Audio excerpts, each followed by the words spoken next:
Welcome, everybody. Welcome to the Ed Wood Summit podcast. This is number 20. I'm Greg Javer.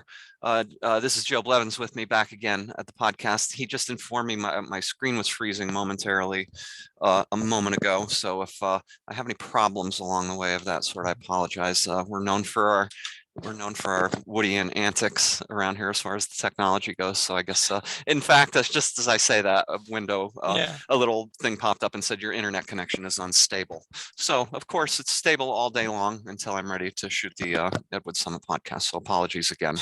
But this is actually, Joe, this is coming up on 6 years now. A week or two from now will be my 6-year anniversary of having started writing posts at Ed Wood Wednesdays.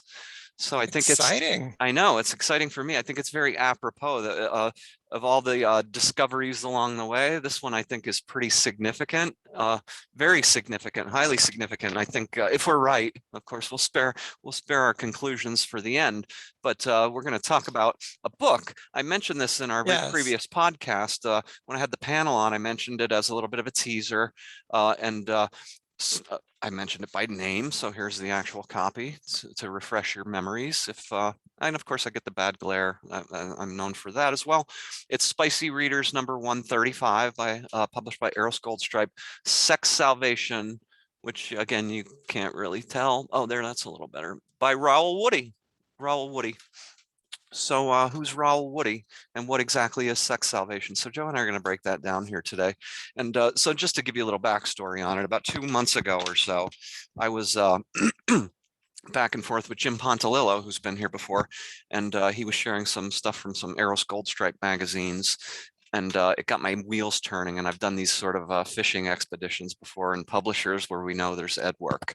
So I thought Eros Goldstripe's a good place to go because he wrote Forced Entry for Eros Goldstripe, TV Lust for Eros Goldstripe, a couple of others, and so I thought I'll take a look. And there's hundreds and hundreds of Eros Goldstripe paperbacks circa 1973, 74, 75.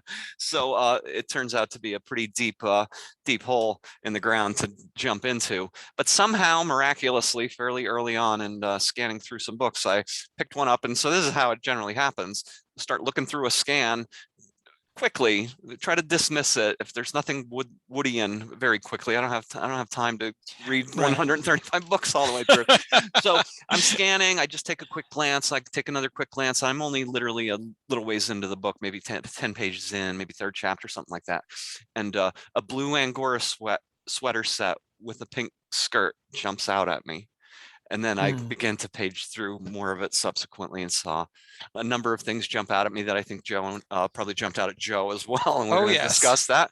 So so that's what we're here to today to discuss is Sex Salvation by Raoul Woody, published in 1965. So Joe, I guess, do you want to say anything in opening before we jump into the book? Just that I had never heard of this book, but as soon as I started reading, I probably wasn't more than a few paragraphs in before I was certain that was Ed Wood's work. You said 1965. Was that the publication date? I thought it was 1975. 75. Or was it 65? 75. If I said 65, I apologize. Yes, 75. Mm-hmm. Okay, because that would, if it was 65, it would have blown one of my theories, which we'll get to, but that this might have been partially inspired by the Charles Manson case. In a way, there are elements of Manson in this, and I will try to explain later which elements those are, but. I have been studying Ed Wood for years now, and I would swear on a stack of satanic Bibles that this is Ed Wood's work and could be no one else's. Right. I felt the same way when I immediately saw it. So I guess that's your conclusion, folks. Have a good good night. It's just we're gonna try and substantiate that. Explain. Yeah. Yes. Right. Right. And again, I think I am getting little bits of lag here. Hopefully that'll alleviate shortly, and it won't be a pain in the butt for you guys to watch all of this back. But nonetheless, so sex salvation, that's interesting. Manson hadn't really crossed my mind, which it should have now that you said it. So I'll leave that obviously for you to delve into. So real quick, the book, we'll get into what the book really is as well as we get a little deeper into this, because it's one that's been under our noses for all along, as a matter of fact. Well, well, it has been. This Eros Yeah, in a Goldstripe book way. has been out there, right? It was hiding in plain sight, really. Right. I think I bought my copy once I saw I had a scan of it initially.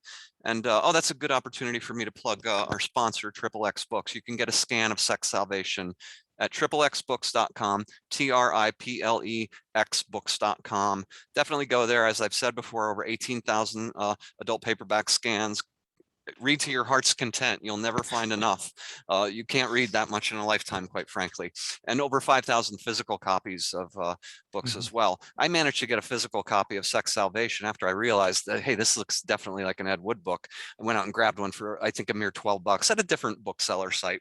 But you might find one, but get it quickly, because the people are going to be storming the gates here. I doubt they will. No, but it should actually. This book should go way up in value right now. So I think so. I think it will inevitably, because it's gonna. I think most people are gonna agree with Joe and I's conclusion that this is pretty much a definite Ed Wood slam dunk. But yeah, get it at XXX Books. I'll link in the description box. I'll try to remember at the end to point you in that direction, so you can get a scan of it for just a couple bucks. Check it out for yourself, or go ahead and hunt down a copy online before they're all gone, because it's going to be. I actually say that jokingly, Joe, because I don't buy these things to invest in them, and I hate the idea that the price gets inflated, and then the books become essentially out of market for the average person, and they can never really find them if they're not lucky enough to be on some network of people who might be able to share these things with one another. Right. I mean, as I've said in the past, I have virtually no Wood collectibles at all in my collection at all. And the only books that I own physical copies of are the ones that were re-released in mass market paperback editions following probably the Tim Burton film. There was a handful of the books that got re-released that way. So this stuff is all, it's all above my pay grade. So so I'm really at the mercy of others when it comes to these books. But I'm extremely grateful that Greg, that you shared this novel with me, because this is really a special find.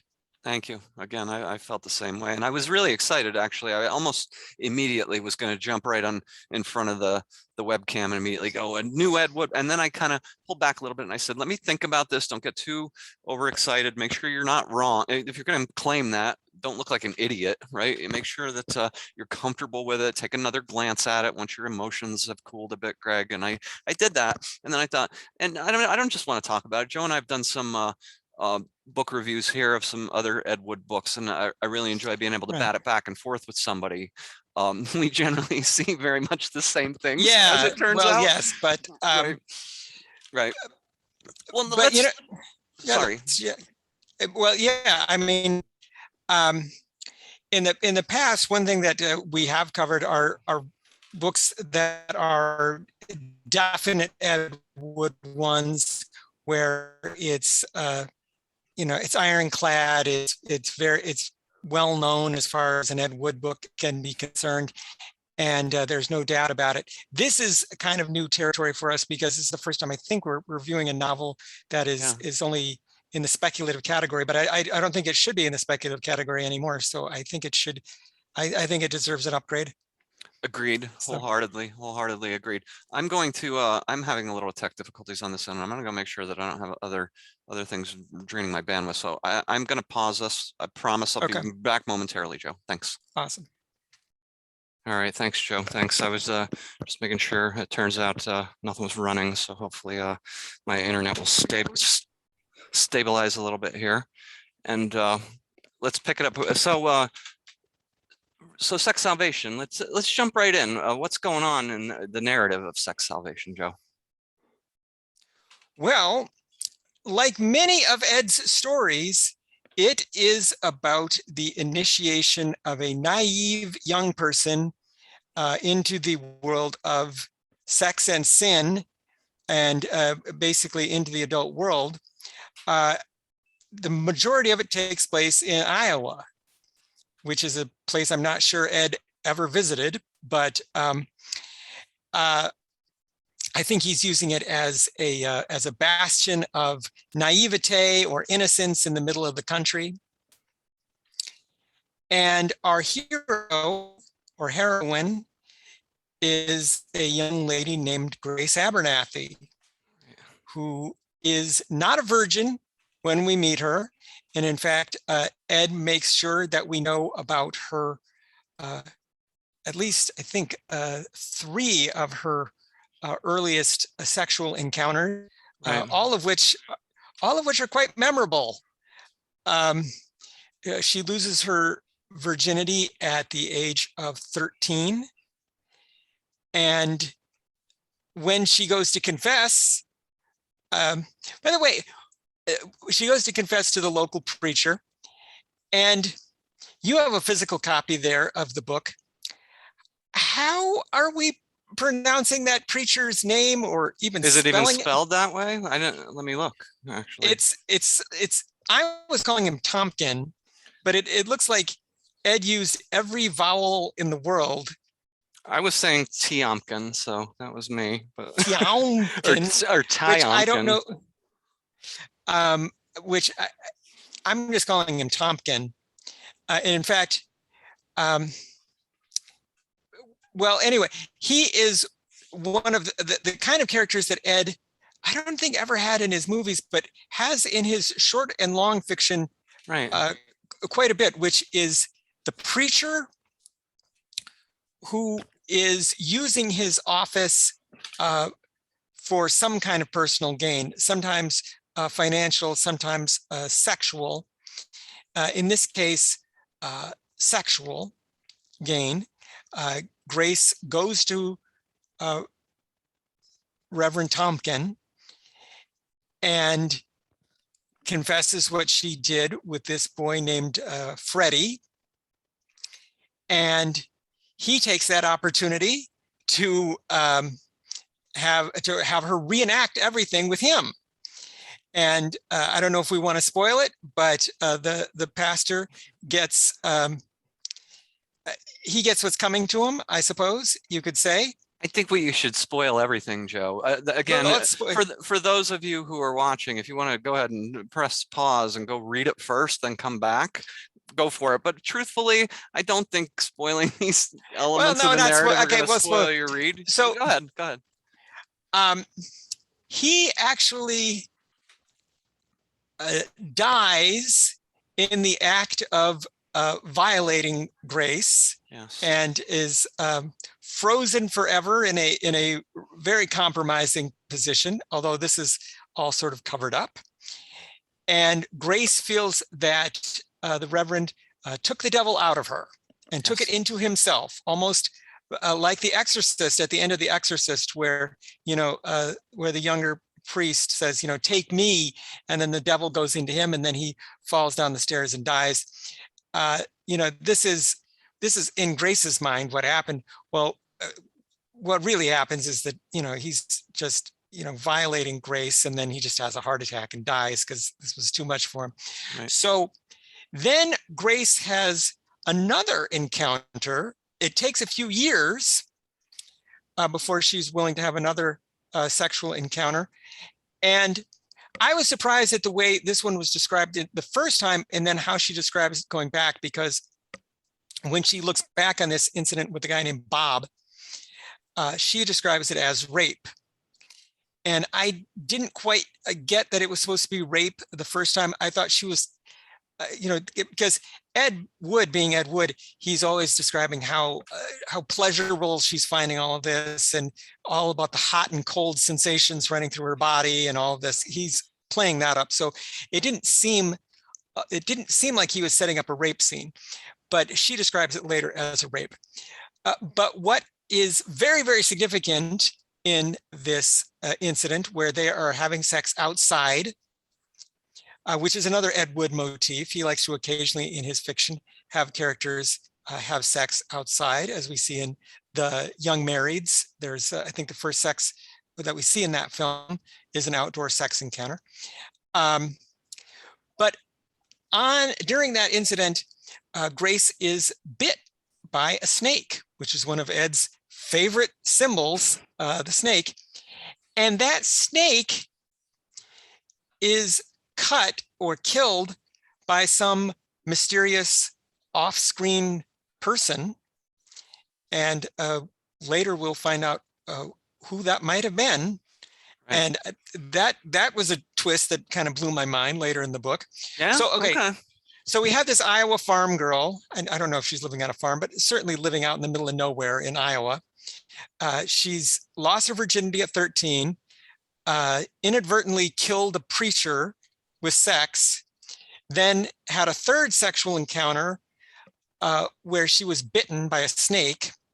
So it's very Garden of Eden-like. It's a very much like Ed's ghoulish, a cynical parody of the Garden of Eden, I suppose. So this is the condition where she becomes sort of a wallflower, a stay-at-home kind of kid. And her dad is always pressuring her, you know, why don't you go out, have some fun, you're young. Also, it wouldn't hurt my business either. You know, you could date some boy, I think Jimmy or whatever his name is. Right. And, you know, that could do things for my business if you go out. So she goes out with his Jimmy and his crummy friends, and they're just, you know, they just want to have a good time. They just want to, you know, have basically, there's nothing to do in Iowa. What do? You go out in the middle of nowhere and you have orgies, I guess. Exactly. Right. Yeah. But she does not want to be touched. She does not want to be touched by this Jimmy. And what that reminded me so much of is a great number by the Shangri-Las called Past, Present, and Future, which, you know, the Shangri-Las were the group that sang The Leader of the Pack, you know, the leader of the pack, vroom, vroom, you know, that song. Yep. Well, they also did a great number called Past, Present, and Future, which is about a girl who has something traumatic has happened in her past. And she says, don't ever touch me. Don't ever touch me. That will never happen again. And so that's where Grace is at right now. She is like in the don't touch me. That will never happen again. She's got trauma in her past, sexual trauma in her past. Right. And then, so Jimmy's like, get out of my car. You know, it's the opposite of get out of my dreams, get into my car. This is get out. Right. You're not gonna put out, then get out. Right. And he does, of course, kick her out of the car. Let's go back though, Joe, before we go, because this is where there's a sharp turn, no pun intended, in the narrative at this point, and the core narrative that's going to maintain for the rest of the book. We're about 3 chapters in at this point. Yeah, and we haven't even. Go ahead. I wanted to mention that Grace, to your point, she seems very naive in one sense, very naive that, you know, he was pulling the devil out of me.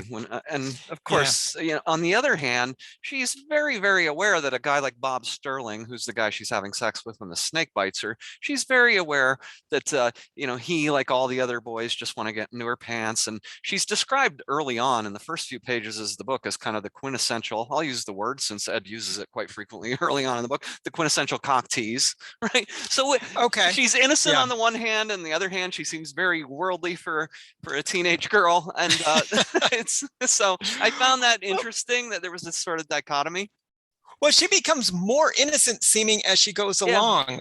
Like she's had a much wilder life in the early stages of the book. We haven't really gotten into what the actual plot of this novel is. The real story hasn't started yet. And then that becomes, she becomes much more innocent. And what does this mean? What does that word mean? I've never heard of this. And like, she's never heard of just about anything related to sex. She is like so sex illiterate. Lesbian. I'm going jumping way ahead now, but she literally, to illustrate the point most clearly, she does not know what a lesbian is, reputedly, at the age of 17. And once she hears what one is, doesn't believe such a thing could exist. Mm-hmm. So she becomes very, well, you know, this goes along with the Ed Wood novels that I've been reading. I've been reading a couple of his carnival novels, Merry-Go-Round and Carnival Piece, both of which are about young women who join up with carnivals for various reasons.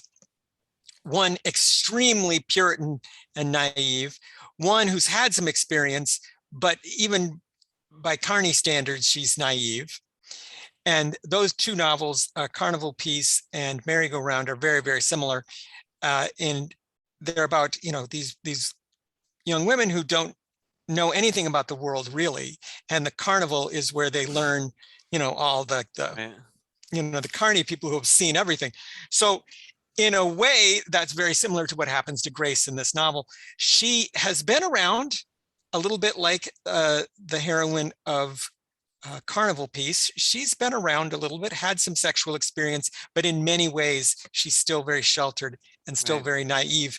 Right. And one thing I liked in this novel is because Ed has definitely written other kinds of parents, that Grace's parents are not depicted as puritanical monsters. Right. They don't seem to abuse her. The father is not beating his wife, or he's not taking a sexual advantage of Grace or anything like that. So Grace actually, go ahead. I was going to say they're by far the most, they're not small characters, obviously, early on in the book, but they're by far the most normal, for lack of a better term, people in the whole entire paperback. I mean, we're going to meet some characters as we get a little deeper into this. Yeah.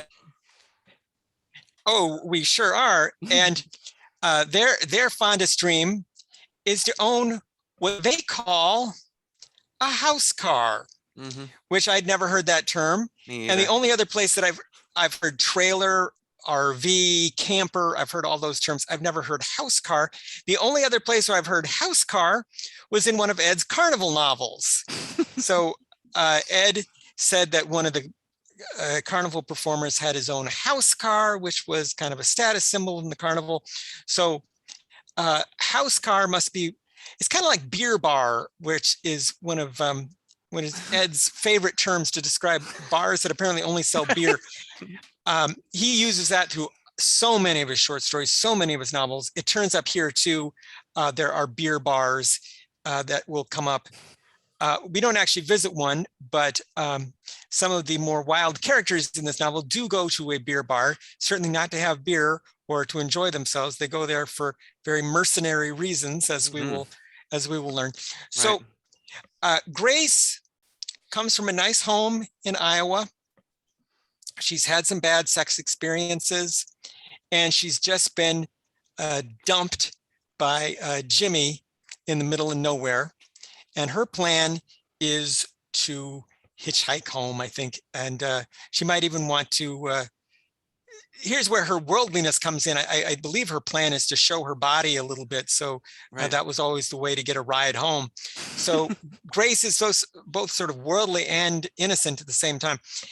But very much, again, like like Eve in the Garden of Eden, she meets sort of a snake.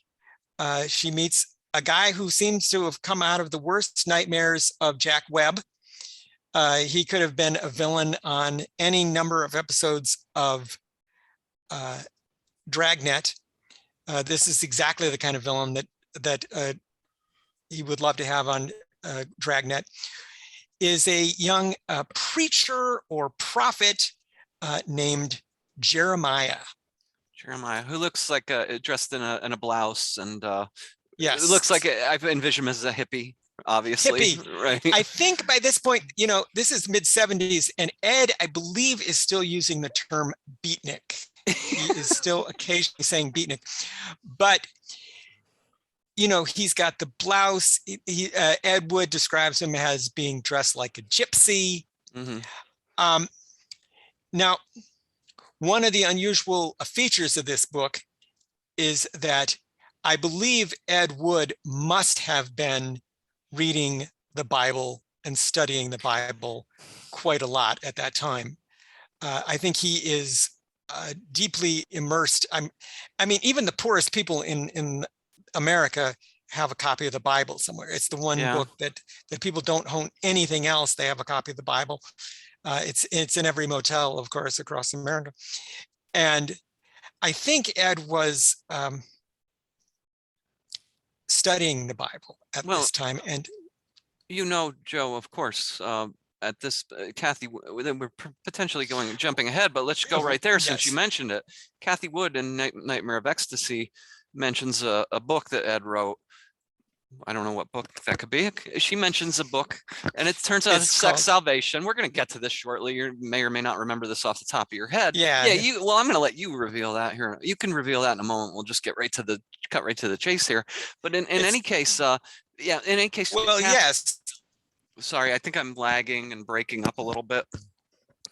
Am I right? You're okay now. I'm okay now. All right. So Kathy talks about this book. Okay. I'm still breaking up. You know what? I'm going to go hardwire myself in, Joe, because this is going to frustrate the hell out of me. In Nightmare of Ecstasy, and in Nightmare of Ecstasy, it's on page 1. You okay? Yeah, no, I'm going to go and I'm going to hardwire myself in. I'm not going to do this. This is obviously very frustrating to me because we're bouncing all over. So we will be, this will solve our tech problems, I hope, guys. So I will be back momentarily. Thanks. All right, I've redeployed, ladies and gentlemen, and hopefully this is going to work out a lot better technologically, so we're not getting these lags, because we have very exciting news. So we're right on the precipice. I'm going to let Joe do the honors here in a second, but in Nightmare of Ecstasy, Kathy Wood talks about a book Ed is writing, and he talks about what Joe was just talking about, how religion started to really play a role in his life as he started to feel his impending mortality rather. So what book was she talking about, Joe? Well, she was mentioning a book called Saving Grace. And on page 1, let's see here, it's on 154 of Nightmare of Ecstasy, if you're reading along at home. Kathy says, Ed loved that damn song, Amazing Grace. It kind of hit him somehow, and he wrote that book, Saving Grace. It was written when he was getting more and more depressed. They say that people, when they feel they're going to die, they get kind of religious, and Eddie, something kind of happened to him. I don't know what it was, but he wrote this crazy book, and I felt kind of strange about it, like a chill up my spine. And I believe, and I think I've won Greg over on this pretty easily, that Saving Grace is sex salvation. Saving Grace, ladies and gentlemen. Yep. Saving Grace, we have found it, and it was published under the title Sex Salvation by Raoul Woody. Yep.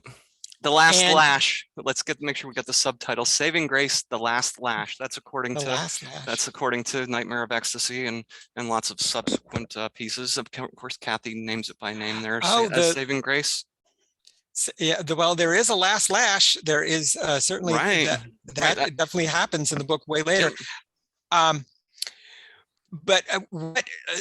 what sets this book apart from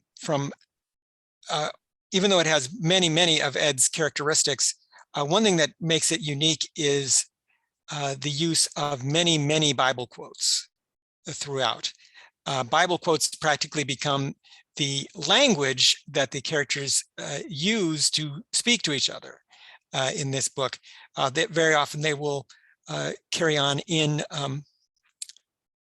conversations in Bible quotes. They'll be exchanging them among themselves. So what we've had is Iowa girl, Grace Abernathy. She's had bad experiences. Now she's trying to hitchhike home, and suddenly she meets this hippie, beatnik, gypsy preacher who calls himself Jeremiah. I'm not sure that Ed would have been familiar with Joy to the World by Three Dog Night. You know, Jeremiah was a bullfrog, was a good friend of mine, but I think it's just a sort of a biblical sounding name. Right. And in fact, the way they meet is that she is reciting Bible quotes out loud to herself. And then Jeremiah completes her thought. You know, she starts saying a Bible quote and he completes it. And very soon, their relationship escalates very quickly. She finds out that he is a traveling preacher with his own quote unquote flock. I would call them a cult.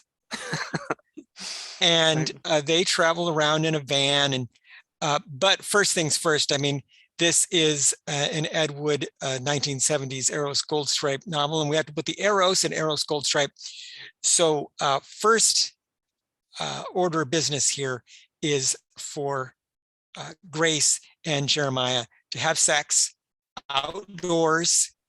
It is, in Grace's words, the greatest sex she's ever had in her life. Yeah.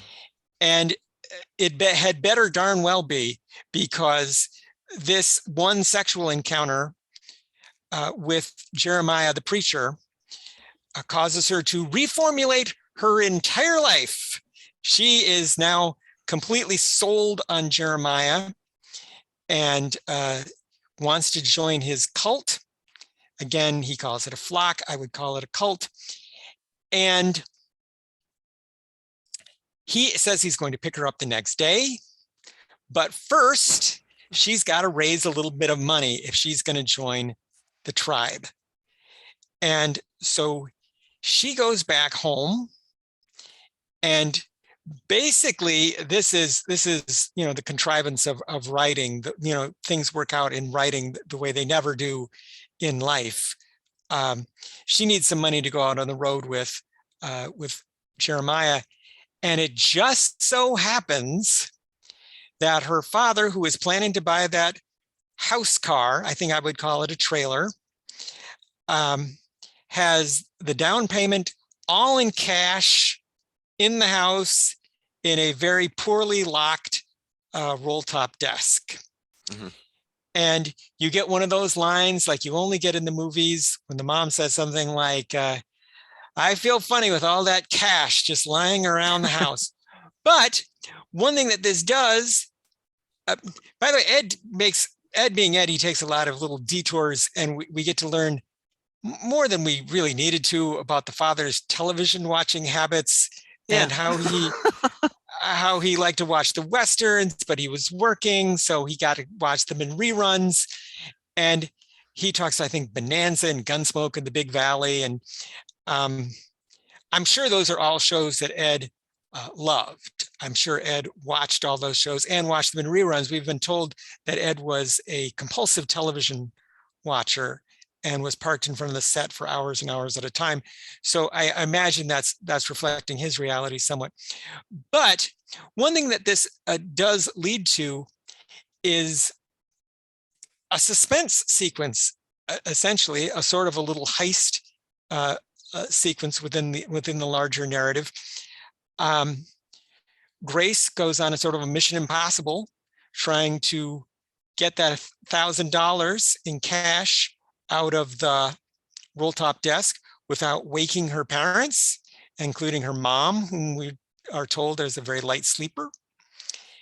And but she manages to do it. And in a way, even though this is a very wrong-headed mission that Grace is on, I found myself sort of still sort of rooting for her to succeed here, because in movies, let's face it, we're always rooting for the criminal to get away with it. We're always rooting for the thief.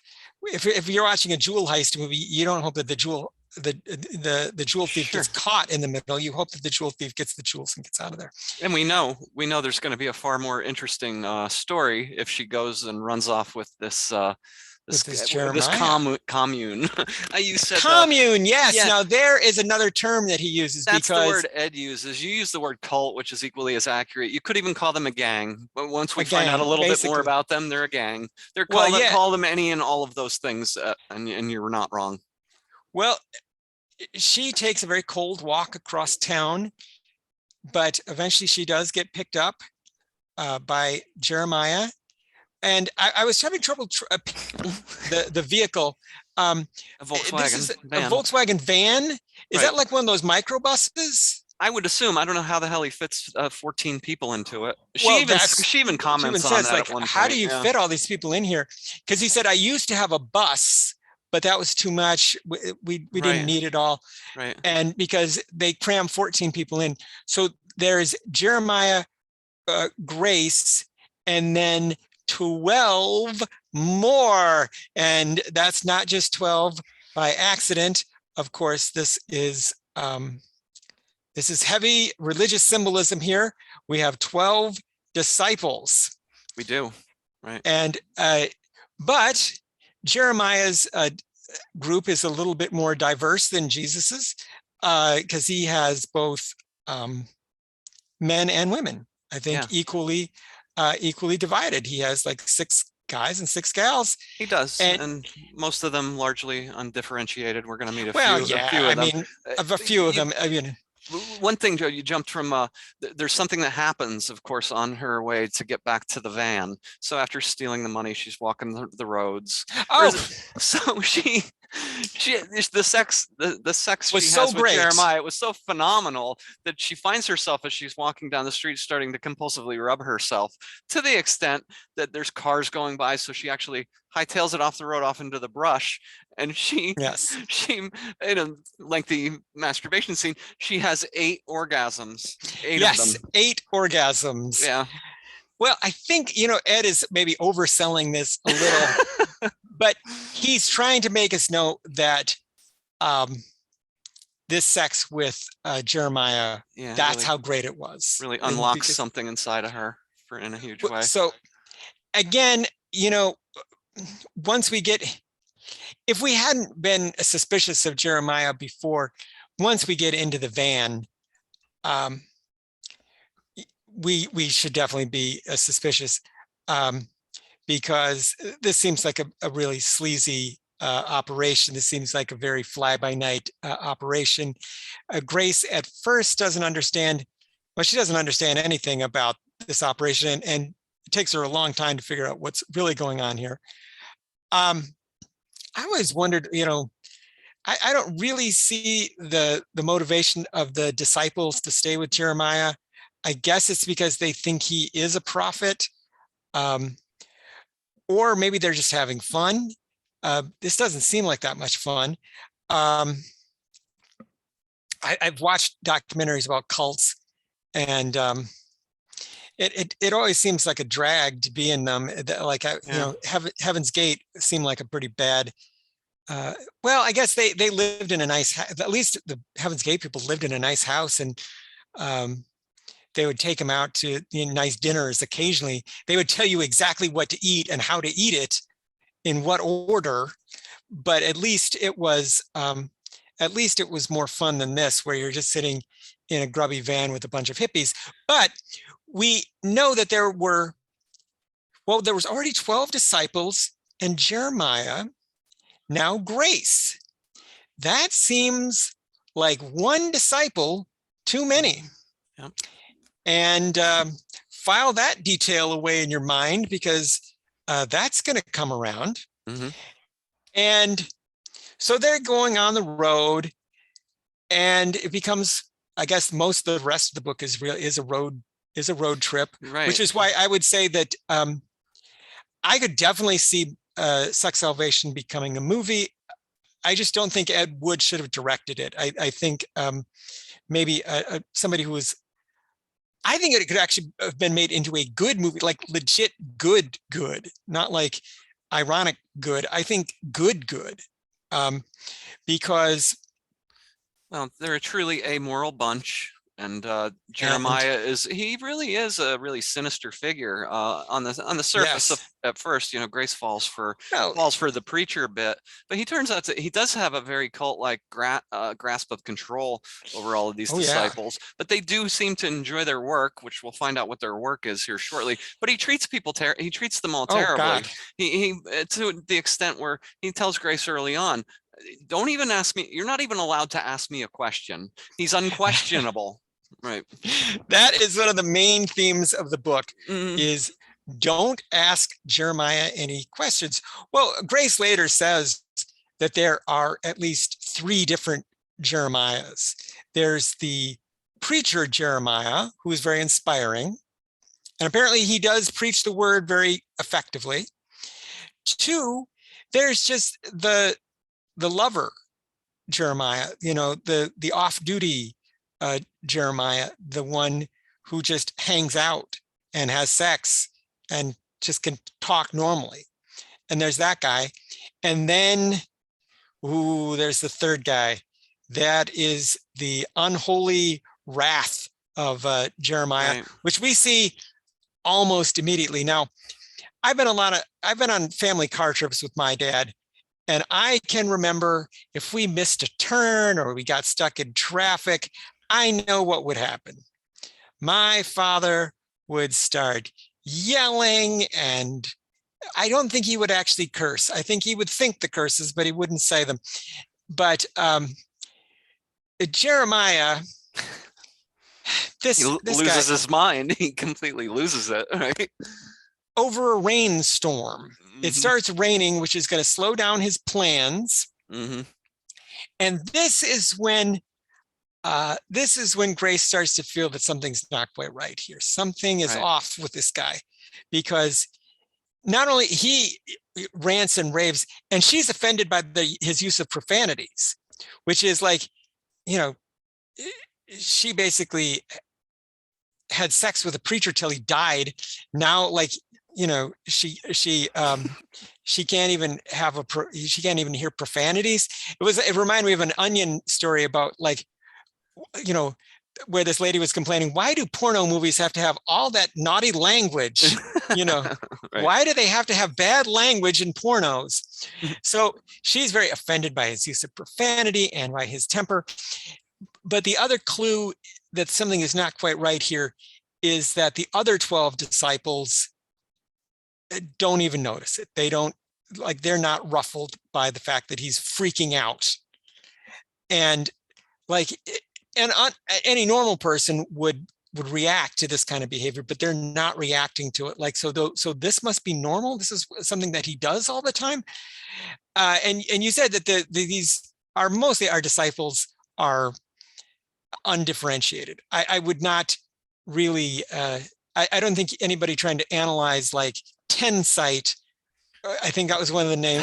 Pecker or Rainy. Pecker, Rainy. I wondered about Rainy, if that was maybe some variation on Rants. I thought the same thing the first time I read it. I wondered, actually, I should I'll have to look in the paperback to see if maybe if it's OCR Rant software caught it wrong. Yeah, because I was like, Ranny. So most of them are undifferentiated, as you say. Yeah. But there are a couple. Two of the female disciples that we get to know quite well. Right. One is named Tanya, and I think that is significant because, of course, Tanya is the main character in Necromania. Right. And the other is, what was her name? Tomboy. Big Tom? Is it Big Tom? Is it Tom? I can't. God, let's take a look here. Take a look, because I keep mixing this one up in my head. Yeah, I think you're right. Tomboy, right? Yeah, you're right. Because then subsequently it's said, but is a female. Tomboy is actually a tomboy, and so who's a bull dyke. Well, Tomboy is one of Ed's favorite kind of characters. The big bruiser, predatory lesbian character. Right. And Tanya, though, on the other hand, is the one person who seems to see through a lot of Jeremiah's bullshit. In fact, Tanya kind of brought this on herself. I think Tanya has plenty of opportunities to escape and get away, and probably should have taken those opportunities. Right. But Jeremiah keeps talking about, we have to work at night, and the night is what's important, and he hates to lose a night. And Grace, being still innocent, is like, well, don't people do their preaching during the day? I mean, most of the churches I go to, they have them, in the morning or the afternoon, during daylight hours. We have plenty of daylight to work with here. What's the problem in losing a night? Well, though I've skipped a major plot point. She stole that money from her dad, the house trailer money, the house car money. That's $1,000, and that's $1,000 in 1970s money, which I think is $1 million in today's money. It's probably like 1,000, or it's like 10,000 or something. Yeah, a lot of money, and it's certainly Jeremiah's he finds it incredible that she would manage to scare up $1,000. And Jeremiah's eyes all but turn into cash registers at this. Like, he is not subtle in his slobbering over the money. He is practically like $1,000, you know, and he puts it, I think, in his pocket, and that $1,000 will be very much on Grace's mind for the rest of the book, all the way to the very end. That $1,000, because she's starting to have second thoughts here. Oh my God, I stole my dad's $1,000, and she gets $1,000. Well, we'll see what happens to that $1,000 as the book goes along. Well, this is a road story. This is like a road movie. So along the way, there are campsites and stops at truck stops and things like that. You know, I was reminded a little bit, since the grub is always so bad, I was reminded of the traveling hippies in Fugitive Girls. I thought the same thing. Where, you know, where the fugitive girls get out of prison and they try to take up with these hippies, but the hippies have like bad coffee, you know, and then that causes like a fight right away. Well, the coffee here is really bad, you know, like, so with a little money in his pocket, though, of course. With a little money, go out and get me the biggest steak. You can get. Yeah. So he tells one of his disciples, "Go out and get me a big steak." The rest of the disciples are eating like canned tuna, and they're eating like crap. But he sends somebody out for steak, and then, you know, at one of the campsites, Jeremiah further indoctrinates Grace into the world of sex. This is the first time that she's ever performed oral sex on someone. She doesn't even know what ejaculate will taste like, and will it be bitter, and blah blah blah. And now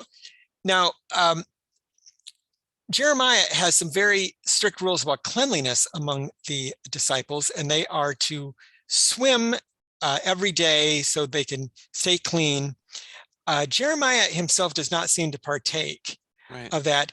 And when Grace is performing oral sex on him, he seems pretty gross in that situation. He seems pretty nasty. Ed goes, he goes way out of his way here, Ed, to describe the smell of his stale sweat coming up from his nether regions, that she can't get the smell out of her nostrils, etc. It's worth noting here, guys, and this goes back to the very beginning of the book and all these sex scenes.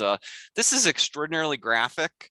Oh God, if you're easily, it kind of goes without saying, but this is 1975 Ed Wood.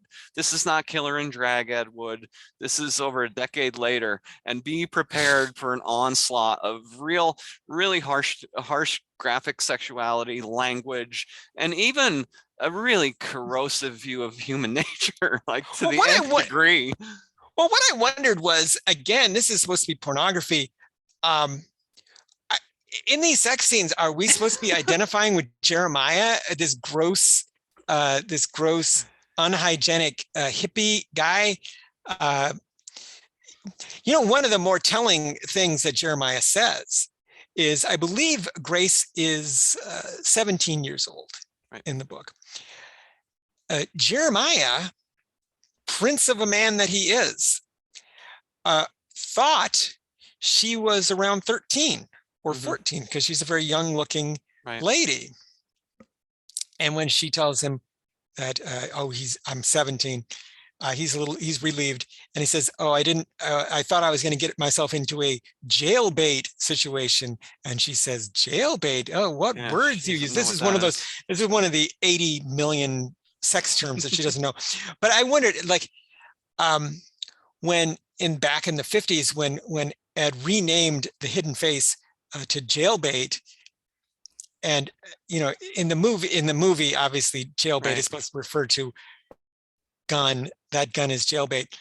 But obviously he was putting that term jailbait so he could use it on the poster and makes the movie sound salacious. Sure. Which Or Hauco, maybe, perhaps the or producer, Hauco maybe. right? So in this, Ed Wood does use jailbait in the normal. He doesn't mean it to mean a gun. Right. So I just thought it was, I just got through God dang, I've been doing too much reading lately. I just got through rereading Blood Meridian by Cormac McCarthy, which is a Western novel about a group of scalp hunters in Texas and Mexico. And Cormac McCarthy makes a big point of really wallowing in the unpleasantness of it all and in the violence and just everything. Like every time they camp out somewhere, he just describes how squalid and dirty everything is. And so he really makes you live in this unpleasant world with the characters. And I thought, oh, Ed does the same thing, because even when they stop at a truck stop, the ham and eggs that were promised to them are bad. And then poor Grace, she's been holding it in, because she doesn't want to tell Jeremiah to pull over. I got to use the facilities here. So they get to the truck stop, and poor Grace, and this is where Ed is way more graphic than he needs to be. My God, Ed, this is supposed to be porno. You're supposed to be like turning people on. But there is a very graphic outhouse scene where we really get an update on what's happening in Grace's digestive system here. A two-seater. It's a two-seater, the outhouse. Well, again, I'm thinking of Blood Meridian because the outhouses, which in that book are called jakes, are a big part of the plot. People get killed in the jakes in that book. But that she has this bad breakfast, but then when she, goes to use the facilities, they don't have toilet paper. She has to use a magazine or a newspaper or something. Yeah. And it's really, Ed goes into way more detail than it's like New Yorker magazine or something, I think. Yes, it is like a magazine from New York. Right. So, but I was just thinking, oh God, magazines. Like I can just imagine how that would feel. Well, and it's also mentioned, Joe, that she's brought this constipation upon herself by trying to withhold her excretion for too lengthy a period of time while they were on the road. Because again, to your point, she doesn't want to set off Jeremiah. So it goes on and on into these kinds of details. But I think the outhouse scene is probably the most illustrative of this sort of thing in the book. Again, to Greg before the broadcast here, I was reading this on my lunch break. So I was reading these. I read Ed Wood books now on my lunch breaks, and this is definitely something that will put you off your food for a little bit. So I was saying that if this were made into a movie, some of the more disgusting elements might have to be toned down. Or just implied, or not shown as graphically as.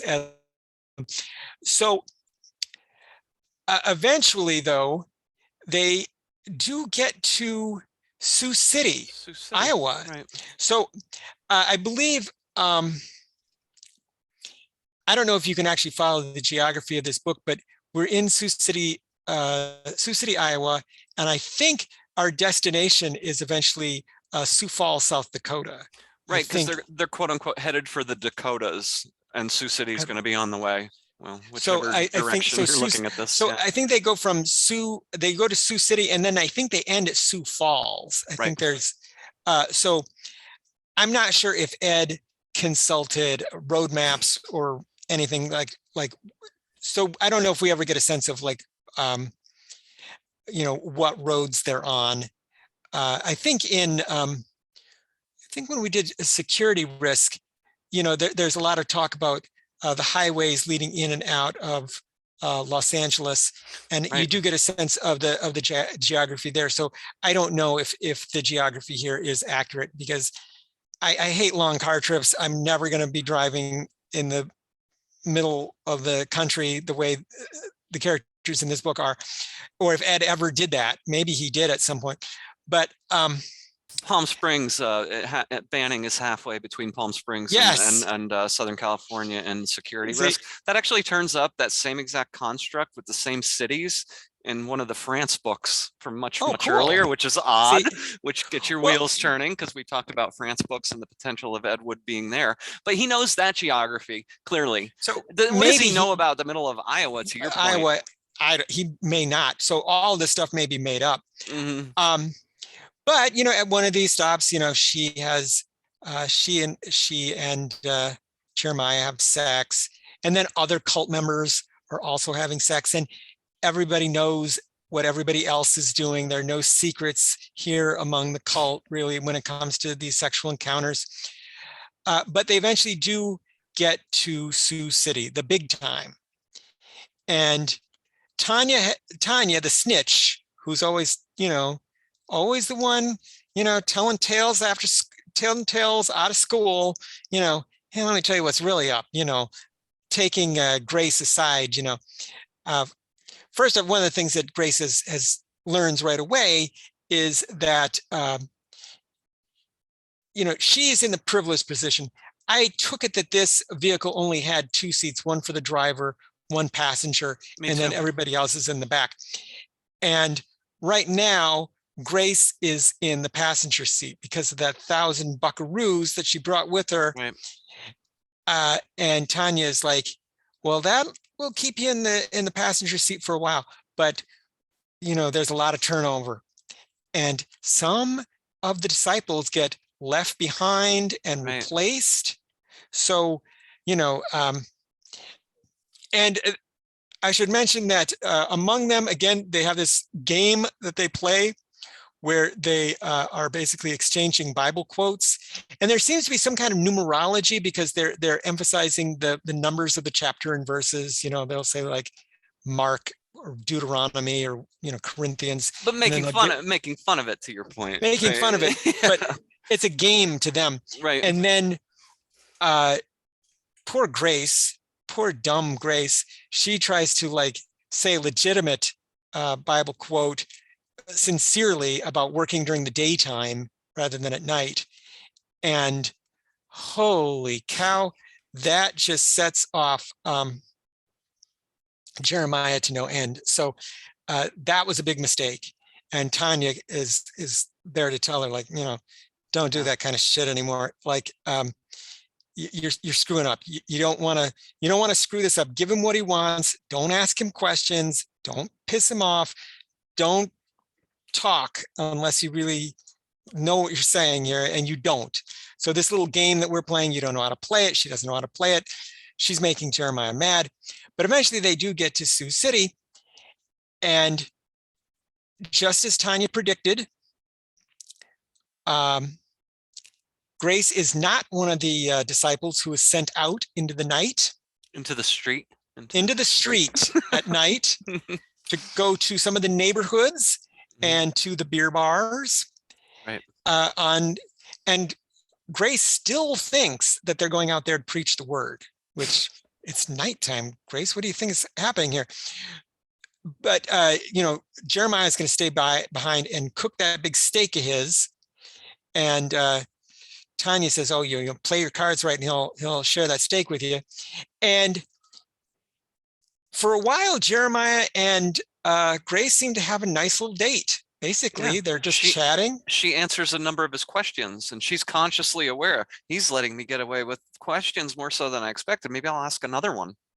And we even get Jeremiah's origin story. He was basically kind of a born to lose kind of guy. Just been, like the song says, been kicked around since I was born. And he kind of stumbled into this preacher thing because he went into a revival. It was, he was cold and it was warm inside the tent. And it was warm at the revival, I guess. I don't know if it was a tent, but it was definitely warm inside the revival.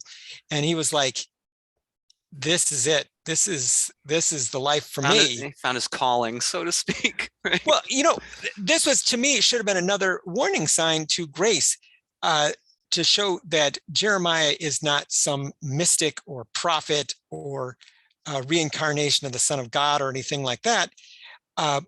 but he pretty much openly admits, I'm just an opportunist. I'm in this, you know, for money, and you know, so he's very open about that. It But then, does. It takes Grace forever, Joe. It takes her forever to really get a grip on what's happening all around her, well, very clearly all then, around her. and then she's like, well, she still keeps pressing him, like, well, why can't you work in the day, and blah blah blah. And then that's the thing that finally she asked like one too many questions. She asked like 19 questions in a row, and they don't make him mad. But then like the 20th one. So I guess it's kind of like it's a little bit like Russian roulette. You know, you can squeeze the trigger, squeeze the trigger, squeeze the trigger. Eventually, one of those is going to have a bullet. So eventually, you're going to shoot yourself if you keep doing that. And that's what she winds up doing. She gets a tin of tuna. Yeah. He gets the steak. And then, well, it's time. Well, see, now this is where I get the Manson thing going, because before the Mansons broke into, you know, the Tate LaBianca residence and started killing everybody, they would do this stuff that was called creepy crawling, where they would break into people's houses and just sneak around.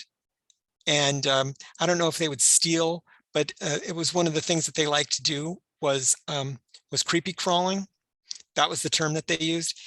And what the cult does here reminded me a lot of creepy crawling. Yeah. And of course, Jeremiah is kind of a Manson-like figure himself, because as he hastens to point out later in the book, I didn't do a thing. I was here in this van the whole time. Yeah. Y'all did this stuff. You went out and did all this. And that was very much Manson's way of doing business as well. You know, Manson didn't even go to those places. He would just send his people out, and they would do what he wanted them to do and then come back. I think the analogy, Joe, is extremely apt. I think it's a great analogy. You're making a great catch here, because yeah, he's Manson-esque. The whole idea, the hippie commune, and they're really, again, a bunch of amoral thugs, and they are out. Yeah. And we only hear this when they return back to the van and they start to share the spoils of the evening. We finally hear what really transpired, which is some creepy crawling, to your point, but even more so, outright murder, right? Murder, prostitution, theft. Right. They do it all. Yep. And now Grace is really starting to think, you know, I think maybe this is not the religion for me. I should have looked into Presbyterians, Episcopalians. This isn't right. But she's got an even bigger shock coming to her, because one of our cult members, Little Miss Tattletale, Tanya, well, one of the I forgot one of the male. Clack. Clack. Clack is Clack. She has been a rat previously, so it's her comeuppance, right? Clack rats her out. And it turns out she has been keeping some of the money for herself in her bra, of course. So we get a scene where her bra is ripped off and the money falls out. But she's also been stashing money for what? I don't know. Which of the heck is she going to spend it on? I mean, I don't know where she's planning on spending all this money. And if she had money hidden in her bra, once Jeremiah, dispensed all these people into Sioux City to do their creepy crawling. If I had money in my bra, I would just go. I would just say, to heck with Jeremiah, to heck with the cult. I'm gone. They're never going to come looking for you because they got to move on. So this leads to, I think, the most shocking and most disturbing portion of the book. For sure. And I don't know how this would be filmed, because I don't know if Tanya's punishment, I don't know if that's physically possible. I don't really know how whips work. I didn't think so, but yeah, Ed believes that you can lop off pieces of human anatomy with a whip. Well, one thing that is a motif throughout this book and is a motif throughout Ed's fiction, is threats of trauma to and actual trauma to breasts, breasts being cut, nipples being cut off, breasts being cut off. Ed has that whole story, breasts of the chicken. Yeah. One of the, I think in Fugitive Girls again, which was around the same time, I think one of the threats is I'll cut your tits off. Right. And so there's a lot of, Grace's own breasts have been threatened to this point. And now it's Tanya's turn. Tanya is stripped naked, and Tomboy also strips naked and basically whips her into pieces. Literally into pieces. Whips her skin off, and this both ears coming off is described both ears, great detail as her ear. Great detail. This is you mentioned breasts and nipples, Joe. If you remember in the story Craps, Mackie or Makey, the character who everybody is eulogizing, he was killed and his ears were ripped off, which is kind of interesting when you think about it. It's an odd thing to even come up anywhere, let alone come up in the same writer's fiction around the same time frame. I think Craps was written just probably a year or so, give or take, prior to this. Well, you know, I was just thinking that Ethan Coen of the Coen brothers, he put out a book of short stories the same year that The Big Lebowski came out. And in the book of short stories, one character's ear is bitten off and spit into the air. And then in The Big Lebowski that same year, a character's ear is bitten off and spit into the air. So, so that image must have been very much in Ethan Coen's mind, and he just needed to use it. For some reason, that image needed to get out of him. And so we have all this. Sorry, it makes me think about Blue Velvet, Dorothy Valance. Well, yes, her ear comes off. Her ear comes off. Maybe that's something I hadn't thought about. The mark of a true psychopath somehow is to go for the ears, right? So, you know, I was so naive. I'm a little naive. You know, while Tanya is being whipped and losing body parts, I keep thinking, well, maybe she could survive. Maybe she's going to pull through. Well, does she need both ears? You know, and then at a certain point, even if she is alive, it gets to that point of, would you even want to survive at this point? Because there's so little left of you. And this is the point at which Grace has to say something. You know, she is really tried to hold her tongue up to this point, but she just says, you know, this is murder. This is cold-blooded murder. This isn't religion. This isn't anything that you promised. And what she gets for her troubles is a belt in the mouth and some unconsciousness. And I thought maybe the saddest, we just went through the goriest and most disturbing portion of the novel, but then what I thought was maybe the saddest little part of the novel happens next, because as you know, Ed Wood's novels are written in a very elevated, in a very, you know, a campy, exaggerated style, and it's maybe hard to take them seriously. But this next little story actually did affect me emotionally, and it's the story they've picked up a hitchhiker who is now sitting in Grace's place, and Grace, her first thought is, you know, somebody has taken my place, you know, in the passenger seat. But this girl just wants to get home, and she has a little bit of money. She claims that her parents are rich, which I don't know if they are or they aren't. But she is so enthusiastic, and she's just so happy to have gotten a ride from Jeremiah and this group. And this is just where sort of the bleak nihilism of this phase of Ed Wood's life comes in, and is that this girl, for no provocation whatsoever, is murdered and disfigured. And this very sweet girl who has done nothing to anyone is you know, she, you know, not that what they did to Tanya was okay, but Right. Tanya did sort of bring a lot of this on herself. This hitchhiker that they found didn't do anything to anybody and seems like a really sweet girl. And I think isn't she wearing a mohair sweater? yes, It's an important so, detail because of well, course I mean, Grace is really earlier on she has her well, own Angora sweater collection.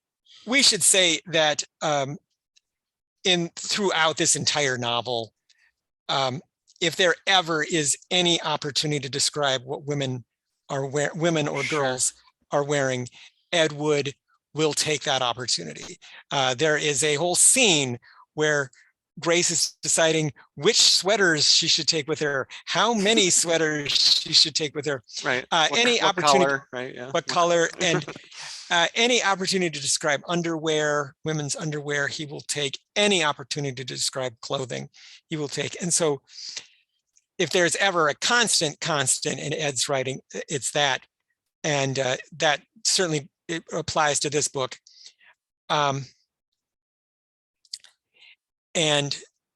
this poor girl, you know, she just Jeremiah's just planning just to dump her body. And but he's not just going to dump one body here. He's got more plans, because when Grace rather foolishly spoke out, and then she spoke later, she kind of gives away her plans. Maybe she speaks a little bit too freely here. Grace really should have played it a lot closer to the vest than she does, because she says, you know, the first chance I get, I'm going to get away, and I'm going to tell the police everything, and blah, blah, blah. And so Jeremiah tells her, well, you've said too much. You've given away your plans. And, you know, sometimes, you know, characters give away characters do give away their plans to the villain, or the villain gives away their plans to the hero, and saying too much. Roger Ebert called that the fallacy of the talking killer, where the killer gives away everything he's going to do. But in this case, it was just Grace just says what is on her mind, because she's just a very forthright and direct person. And so the plan becomes, and I think they're in South Dakota by this point, the plan becomes, we're going to dump 2 bodies in the water. We're going to dump, the girl that we just killed, and Grace. And I think one of the most telling things in the whole book is when these plans are announced to Tomboy. Tomboy is like, cool, yeah, do it. Fine, that's great. You know, doesn't care, does not care. Right. Now, Tomboy has, in her defense, she has been with Jeremiah since the beginning. She is the one who's the most loyal. She is the mascot, basically, of this group. Right. But the disciples made a mistake. They had made a mistake earlier in the book when they were doing their creepy crawling in Sioux City. They left someone alive that they thought was dead. So now this is where the book becomes what I would think could be an awesome movie. This is great. Just like some of the, like in Security Risk, I think there was some pretty decent action scenes happening in that one. And this is, I think, an excellent action scene. I think Ed probably wished he had the resources and the abilities to film really cool car scenes and chase scenes and road scenes, highway scenes, because cars and vehicles zooming around and cops and everything, like that's exciting. Car chases are exciting. And I think he knows how to write one.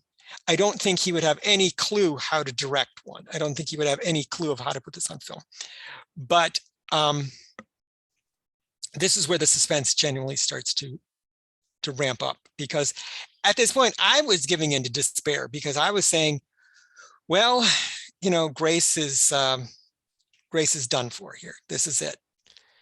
And, it's funny. She goes through the 5 stages of grief here. She does a little bargaining, and, a little depression, a little acceptance. She kind of alternates between like, I'll do, I'll do whatever you want, I'll do whatever you want sexually, I'll play along, but then, none of that is working on, none of that works on Jeremiah. He's like, yeah, right. Yeah, she So slipped. She's already slipped. She's beyond she's that already point where slipped she up. can make amends of any sort, right? So they come across a roadblock. And I would have to say this scene, any scene where the criminal drives up to a roadblock and they got like a dead body in the car or anything like that in the car, uh, you know, just like in Fargo, when, Steve Buscemi is pulled over by the cop and he's got the kidnapping victim in the back seat of his car and he's getting pulled over for tags. He's got the wrong tags, or he's missing tags on his car. And you're like, oh, this is tense times here because the cop's walking up to give him a ticket, but is he going to see the girl in the back? And so there's a roadblock set up. Jeremiah playing it cool. What seems to be the problem, officer? Can I show you my license and registration? Boy, we're just out on a drive here, nothing to see here. And then they're like, yeah, then they want to like look around in his vehicle. And of course, they're going to find that girl that just got killed. And Jeremiah, he takes action, man. He does not mess around.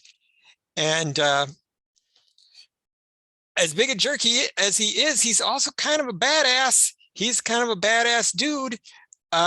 He just wastes one of those cops, just kaboom, and off they go. And now we're getting into the mountains here, which is this is great. So we're off in the mountains, driving along cliff faces. Yeah. And this is where I think like Ed could never have directed this. He could write it, but he could never direct it. And Grace is like, you're gonna get us killed. And Jeremiah's like, nobody's killed me yet. I'm still here. And you saw what happened back there at the roadblock. I got through that pretty okay, but they wipe out. And it's very much like at the end of Orgy of the Dead, where there's a crash scene, there's the cops around, we have the survivor. In that case, both of the people survived the car crash. In this case, just one. Grace did survive. And I knew I'm not good at predicting things, but I knew when they said that Jeremiah did not die of the car crash, I knew what it was going to be. I said, oh, here we go. And of course, well, you didn't mention the snake bite. Well, you're about to right now, but it's a little bit prior to this. We find out that Jeremiah is indeed the person who saved Grace from the snake bite. I skipped that. Yeah, so Bob Sterling and Grace are having sex, and Bob Sterling jumps. This is like chapter 2 or chapter 1. He jumps off and runs because there's a rattlesnake on her ankle, and and we again, as Joe said earlier, we don't see who saves her life, but they have to cut the fang. It's very graphic. The fangs break off in her ankle. And they have to cut them out, so she has a very unique shaped scar on her ankle because of it. But we don't find out who that person is. And there was one line of foreshadowing. I caught it. Really? There was one line when he first has his first initial sexual encounter with her. Jeremiah said, I saw these breasts. This wasn't the first time I had seen them. It's the only foreshadowing that Ed provides, because ultimately it's Jeremiah who saved her life from the rattlesnake bite. So what's going to happen to Jeremiah? You guys can see it coming now. He gets bitten by the rattlesnake and dies. But it also turned out that somehow Jeremiah had been stalking Grace for quite a while. Right, after he saved her life. Yeah. When did he have time to do that? Like, he's always traveling. He's always on the road. He's always got these 12 idiots hanging around him all the time. Yep. Like, when the hell is he going to have time to stalk one girl in Iowa? Yep. But he said, I drove around your town. I probably drove by your house many times before I finally saw you.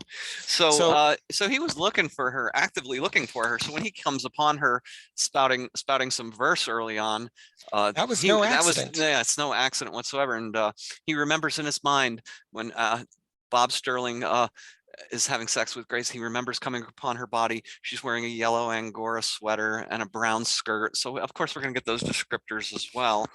But go ahead. So, you know, the ending is, of course, very moralistic, and the ending is very, you know, the ending is very much, you know, just desserts. And I assume that the cops are going to double back and get the gang, right? Get the gang too. Mm-hmm. They don't actually specify that, but that was my assumption, that the rest of the gang is going down, and that the star witness for the prosecution is going to be Grace Abernathy. Right. So obviously they're going to find that body. I don't know what they did with, I forgot what they did with Tanya's body. They buried it somewhere, but they're going to go down for Tanya's murder. So I assume Tomboy is going to prison. But I wanted to talk a little bit about, besides thematically, just stylistically, how we know that this is Ed Wood's work. Ed Wood has words that he loves to use. You know, I learned a new one that I don't think I'd ever noticed. I don't think anyone has ever said is one of Ed Wood's pet words. And it's lowered. He lowered her onto the ground. She lowered her eyes. He lowered his leg. Interesting. Lowered. And thrill and establishment. Ed loves to use establishment, which is why in Take It Out and Trade, I think it's called like Madam Penny's Thrill Establishment. He loves the word thrill. He loves the word establishment. But lowered, characters are always lowering things in usually their eyes, but sometimes other body parts or other objects or people are being lowered. So look for the word lowered. But there's things that only Ed ever says. When people call each other man in conversation, like, hey man, what's going on? Hey man, could you hand me that or whatever? He doesn't spell it M-A-N. He spells it M-A-apostrophe-A-N. I've never seen anybody but Ed Wood do that. Yeah. During sex scenes, Grace says that she is in the pink clouds. She's up in the pink clouds. Pink clouds. I've never heard anybody else say pink clouds other than Ed. But there was two particular phrases. If I was going to prove this in court, the two words that I would use are radiant contentment. Radiant contentment means nothing, because if you are content, it just means you're happy in sort of a low-key way. You're content. You're not radiant. There's no such thing as radiant contentment. But radiant contentment is used in Orgy of the Dead, the movie, Orgy of the Dead, the novel, and it's used here and nowhere else in the history of human beings writing things. No one else says radiant contentment. And another thing that came up is in Orgy of the Dead, when Shirley is trying ineffectually to defend herself, it's compared to fly wings on an elephant's hide. It's like fly wings on an elephant's hide. And in this book, let's see. Yeah, her blows were as if striking the tough, but her blows were as if striking the tough hide of an elephant. So this thing about fly wings on an elephant's hide is something that I don't think anyone but Ed has ever used. So, and plus, I think that the most cliche thing to point out in Ed's writing is his use of ellipses, the dot, dot, dots. It's constant. I mean, My when they're God. even during not so much during the dialogue scenes, there is a long patch, Joe, right? When we get to about chapter 4 or 5, there's 3 or 4 chapters where, to your point, it is really Jeremiah spouting a lot of Bible quotes for a long time. But the descriptive passages around that, and even in some of those dialogue scenes, whole entire paragraphs without any other punctuation except for ellipses. So I've never seen another writer do that other Right. than Ed. And the unnecessarily contrived or complicated nesting structure of flashbacks, of telling things slightly out of order, like we get the, like during one sexual encounter, we'll hear the flashback to the previous one. And so telling these things in this sort of strained way is something that's very, very typical of Ed. He loves to have flashbacks. He loves to like introduce a character and then tell their backstory, and then give us flashbacks to their history. That's all so much. That's all Right. so much how Ed writes. I think the first thing that people noticed in Glen or Glenda is the structure of that, where it's all told in these flashbacks, and he loves that kind of structure. But I will say this: in the past, we've talked about books when Ed is on his game, and books when Ed is all over the place. Ones where Ed is able to concentrate, and ones where he's not able to concentrate. Yeah. And I think even in the Watts duology, in the first Watts book is all over the place. It's flashbacks, and 2 people are dreaming and 2 people are having flashbacks, and technically nothing happens in the first Watts book. Technically, it's 2 people sharing a weekend together, and they're both flashing back to all these other events. And then in the second Watts book, it's much more of a linear narrative that he sticks to. Right. Now, Sex Salvation, or as I'm going to call it, Saving Grace, this is Ed focused. That's exactly the word I had in my head as you were saying it. He's focused on, he has a beginning and end. There is a circularity to it in a way. And it does.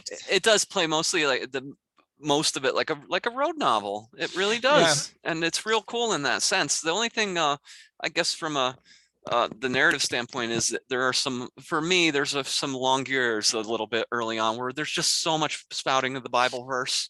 It seems to go on for pages and pages at times, and I know it has a purpose, but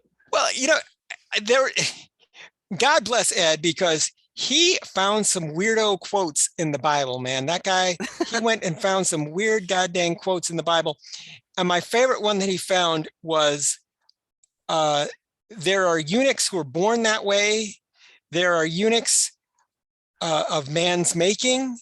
And then there are people who make themselves eunuchs. And I did not check my Bible. I do have one, but I did not check my Bible to make sure that that's a real quote. I don't think he made it up. I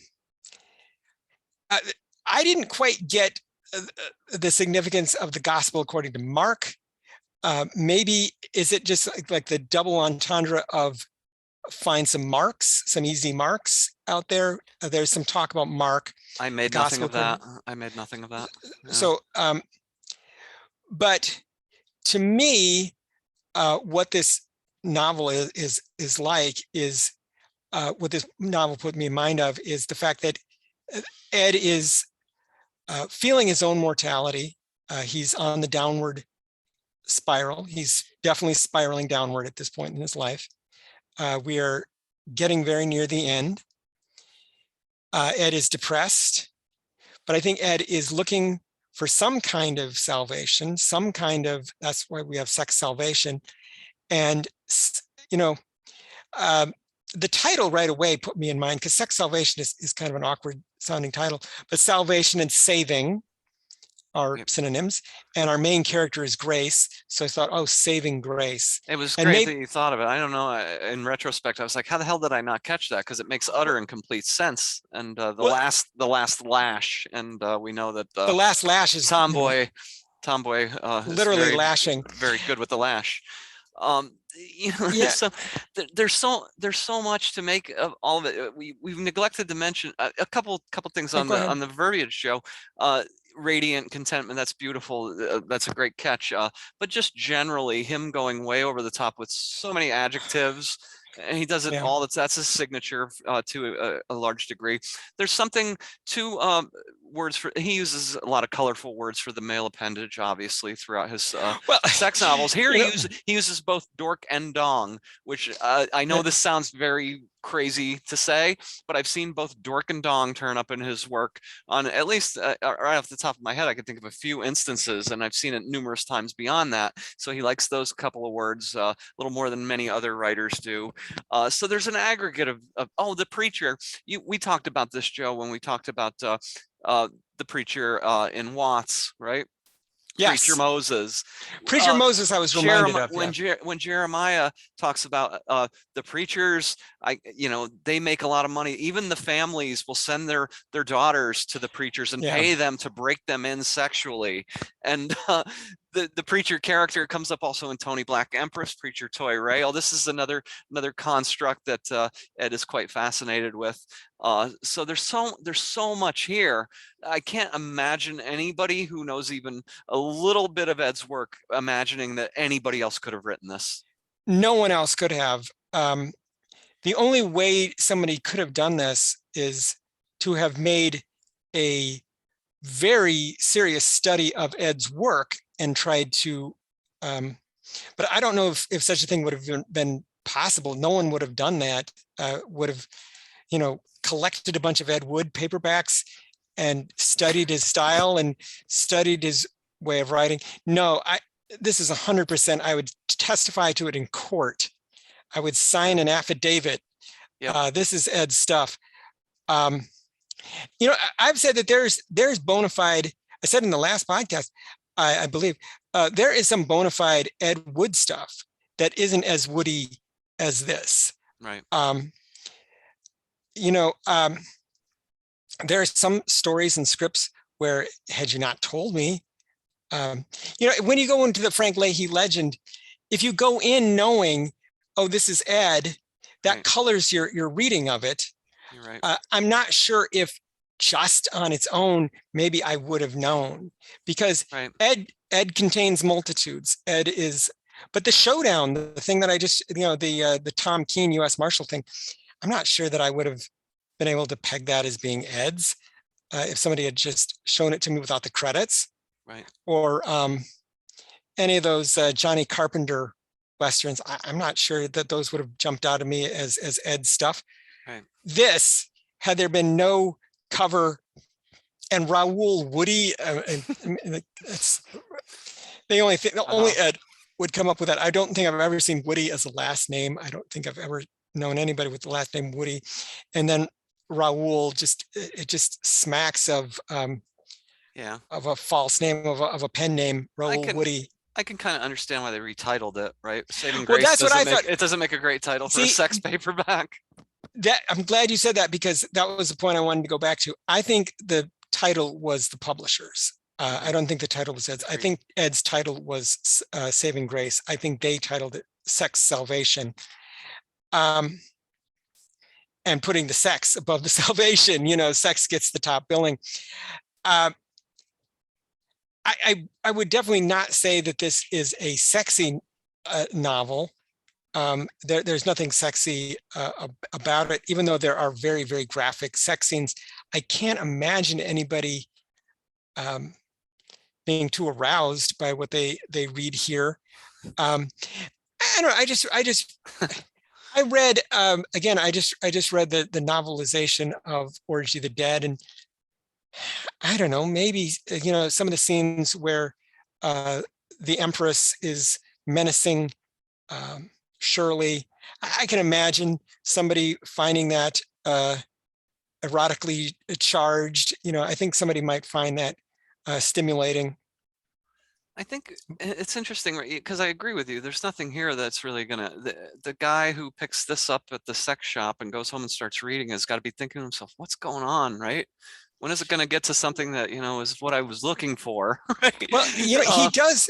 Well, he does. He does get. Oh, Eventually, you do get your sex scenes right out of the gate. I mean, the sex scenes are actually front-ended in the book. All of her teenage interactions, so to speak, which all are, and you mentioned earlier on, rape in her mind to a degree, Yeah, and that's unresolved to a so large degree. I don't know if the Bob Sterling incident was, I guess if she's saying it was rape, then it was rape. But I didn't get it that way until she described it as rape until later in the book. Right. Well, she's, any way you look at it, she's being sexually abused. I don't know. The story of her with preacher Tiomkin, however you pronounce it, right? That, I mean, especially in 2021, is an extremely upsetting aspect of the story, and I can't imagine if that is the part of the story that appeals to you. I don't know, that would be like a very depraved Right. way of thinking, but I guess it's a power fantasy, I suppose. But then he dies in a very undignified way. In fact, somebody has to sort of cover him up and replace his member inside his pants. I think he uses the term there, worm, right? His worm. So the person who cleans up the church finds him the following morning, and so it has to put his worm back in his pants. It's sticking out of his zipper. So it's not like he describes this in a way that you would want to identify with the preacher. No. So no, like the sex scenes in this tend to be kind of on the gross side. So they're very graphic, but they're also very gross. At least in a couple of the Carnival novels, I think in Merry-Go-Round is like the virgin of all virgins. Like she is, the most holy and pure heroine. She doesn't have sex until the very, very end of the book. So everybody else is up to sleazy stuff in that book. So Mary, I think, doesn't have sex till the end. But I guess people could find that sexually arousing. This, I don't even know. I think Ed was writing this for himself. I think this was this. I think though. Kathy describes him as getting more and more depressed, and there is certainly, as you say, a very dim view of humanity taken in this book, where life is very cheap and people are just out to use each other.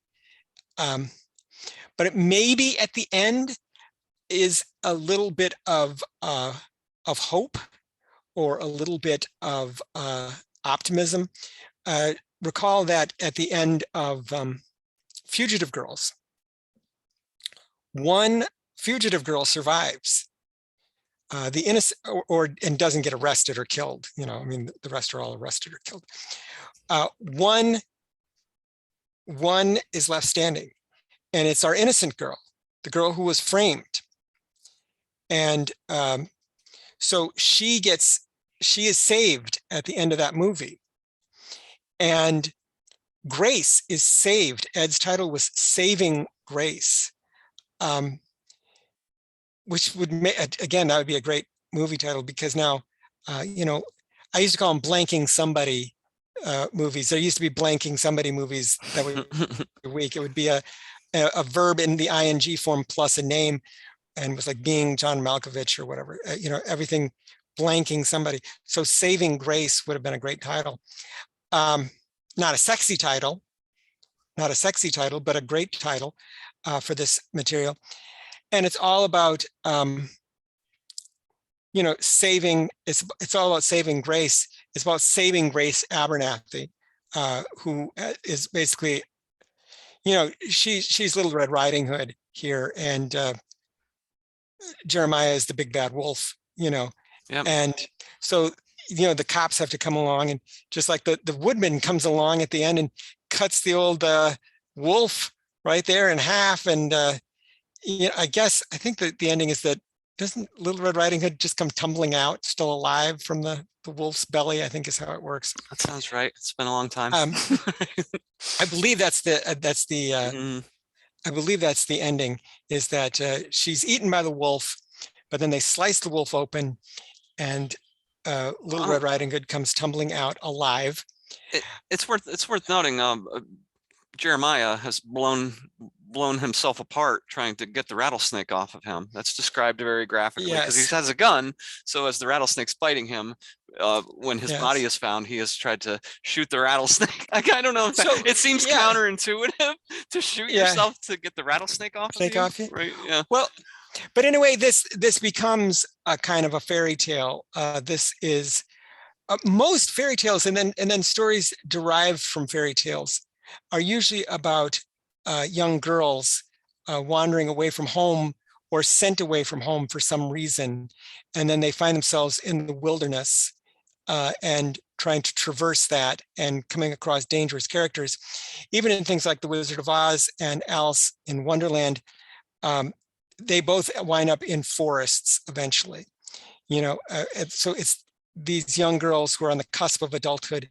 They're metaphorically and literally in the woods. Well, I don't know that, I guess there are woods along the way here, because I think they do stop. They stop in the woods. So anyway, this is sort of a fairy tale ending, basically, but a fairy tale in the grim fairy tale sense, because if you read, which is another thing God damn, I got 10 books going at once here, but well, it's good. You get your mind filled with all kinds of ideas. Sure, and then when you're ever on a podcast, you need to review Saving Sex Salvation. You have all these things. Well, the original Grimm fairy tales, taken from German folklore, they're very violent, and there's a lot of death and killing in them. And I think I wrote a story for Halloween Love about how one of the tortures in a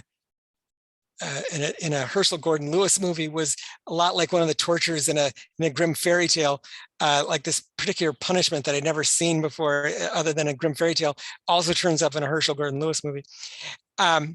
So that's, but ultimately this was, now Grace is fully indoctrinated into the world of adults. This was her growing up. Right. And some people get to grow up a little easier than this. She grew up hard and fast.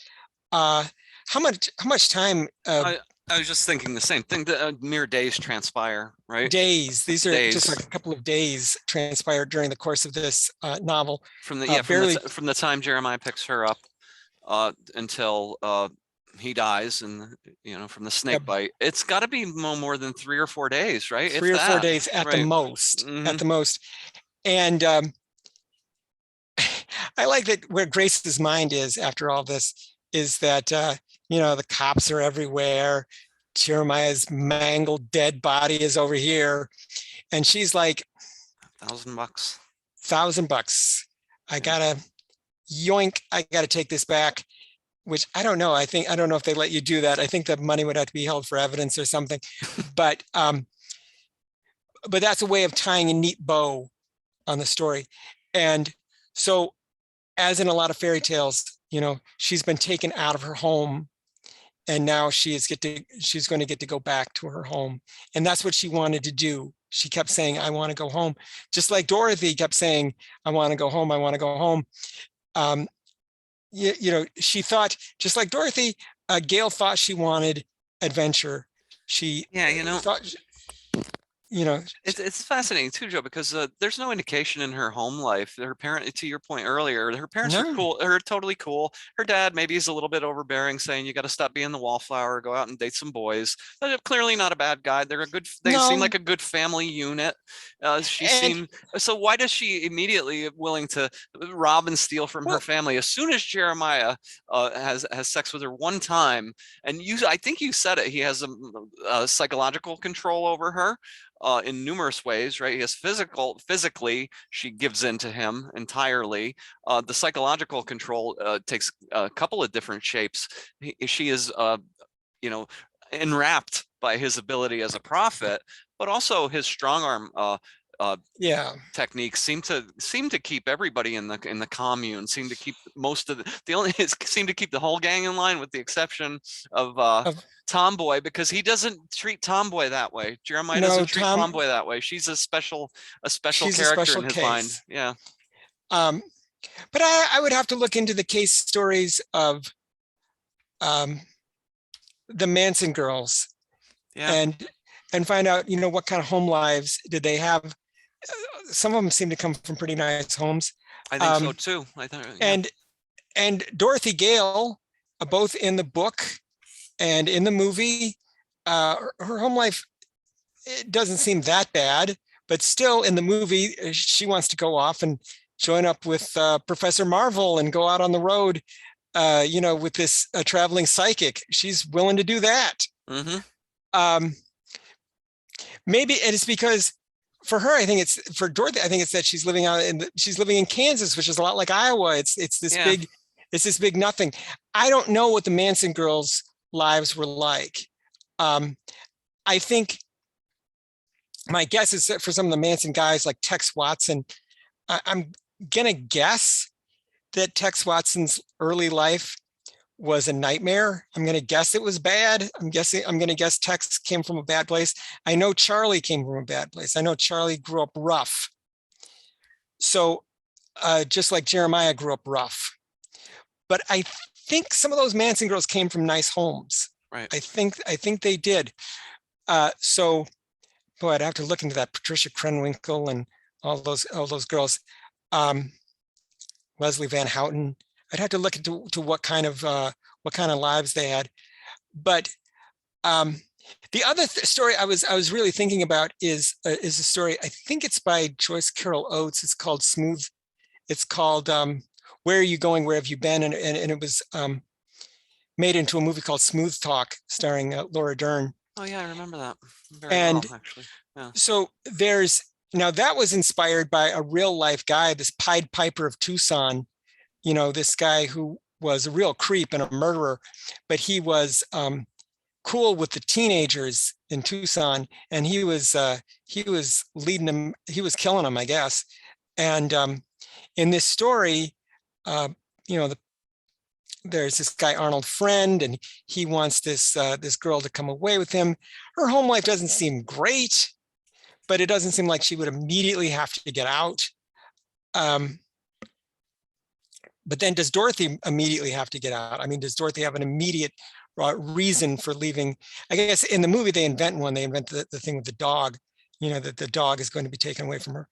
But other than that, they try to make Uncle Henry and Auntie Em seem very nice, so that they had to make it bad enough that she'll go away, but not so bad that she wouldn't want to come back.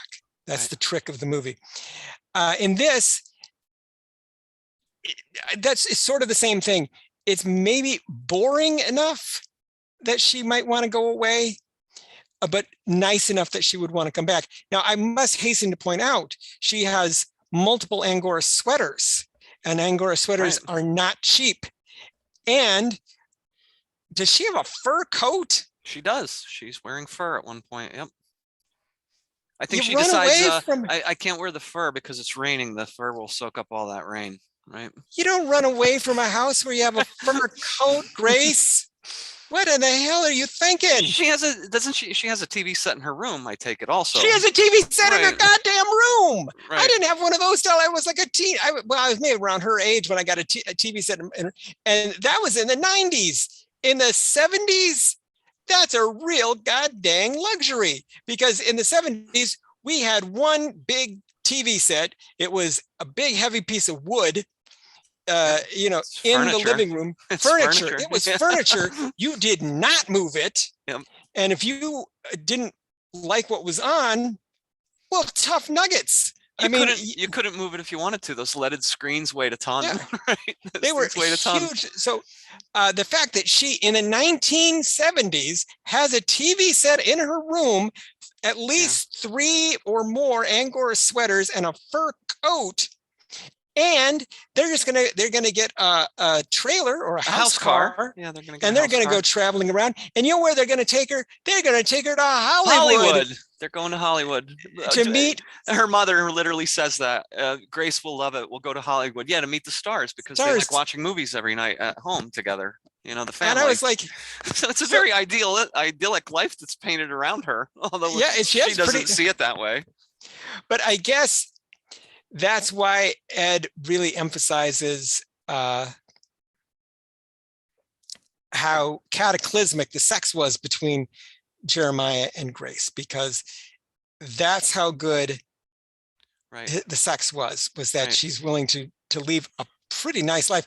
The only thing that's maybe bad about Grace's life, and the reason why she might want to escape, is that she doesn't seem to be getting along too well with her peer group. She doesn't seem to have any friends her own age. She doesn't seem to, she's an only child, and that's brought up as an issue in the book, but she doesn't have any friends. She doesn't get along with the girls or the guys. She thinks they're jerks. They're just a bunch of immature jerks. I don't want to spend any time with them. One thing, we are made to accept it, obviously, as a sort of face value, her inordinate sort of devotion, right? Her the religious aspect of her character. Where does it come? We don't really see where it comes from or why she feels the way she does to the extent she does, but no one else around her seems to feel that way. Again, she has this very sort of normal middle or even slightly upper middle class sort of existence in the middle of nowhere, Iowa. And her friends are partying, having sex with each other, but she's absolutely horrified by that, you know. And the local preacher was a big time perv. So there's very little piousness from the pulpit. Her parents don't seem all that religious. That's the Woodian touch, right? Where if you read enough Ed Wood, you'll see institutions generally, when you peel back the layer, institutions are very often corrupt underneath. So a guy like Jeremiah is exploiting the institution of religion. You know, what's the preacher? Preacher Moses from the same thing. Right. Yeah, he was a sleazeball who was he was barely using his religion as the thinnest of covers for just basically going around taking money and sex from the parishioners. What I wondered is, I guess the male disciples are just having sex with the female disciples. I don't know if any of the men are expected to service Jeremiah in any way. I don't think it's ever mentioned. It's not, to your point, but we forgot one thing actually about one of Jeremiah's proclivities that is one of his worst proclivities. And finally, when Grace finally provides some back talk, it's Tanya who tells him, I can't believe we forgot. This is another one of these disgusting, really disgusting type of viewpoints that Ed brings into the book. Tanya tells him, you know, eventually you're going to have to quote unquote eat his ass. And how did we forget? Damn it. She literally means literally. And he literally says to her a little bit later on, when she gets on his bad side, you're going to have to take 3 pounds of it. In your mouth. It doesn't happen. In your mouth. It doesn't happen, but I fully well expected it was going to. I really did. Now, there was a little terminology thing here. Now, the term that I had heard most often used for one of these acts in real life is rimming, R-I-M-M-I-N-G. That is not the term that Ed uses. No, he says eat your ass out. Well, no, he also says reaming. He says reaming, not rimming. Now, I've heard rimming. Right. Me too. But reaming somebody's ass is something. It's totally different. Different. Yeah. But I think he's using reaming to mean rimming. You know, I'm not sure, because he's really taking it one step further than even that. When at first I thought eat your ass out, I thought, you know, to your point, is that what we would have in a more orthodox sense considered rimming? But again, when he said, yeah, you're going to take 3 pounds in your mouth, it hit me. He's talking about scat, right? Oh yeah. He goes, You know, I said that in one of Ed's short stories, there was a little bit of urine play. You know, there was a little bit of urine play mentioned briefly, and that surprised me to see in Ed's fiction, because I hadn't seen an example of him talking about that. Well, this was a lot of stuff about coprophagy and analingus. There's a lot of analingus stuff. But here's the thing. This is why Sex Salvation needs to be reissued here, because for some reason, through a quirk of society, analingus is just starting to become mainstream, being mentioned in mainstream movies and TV shows.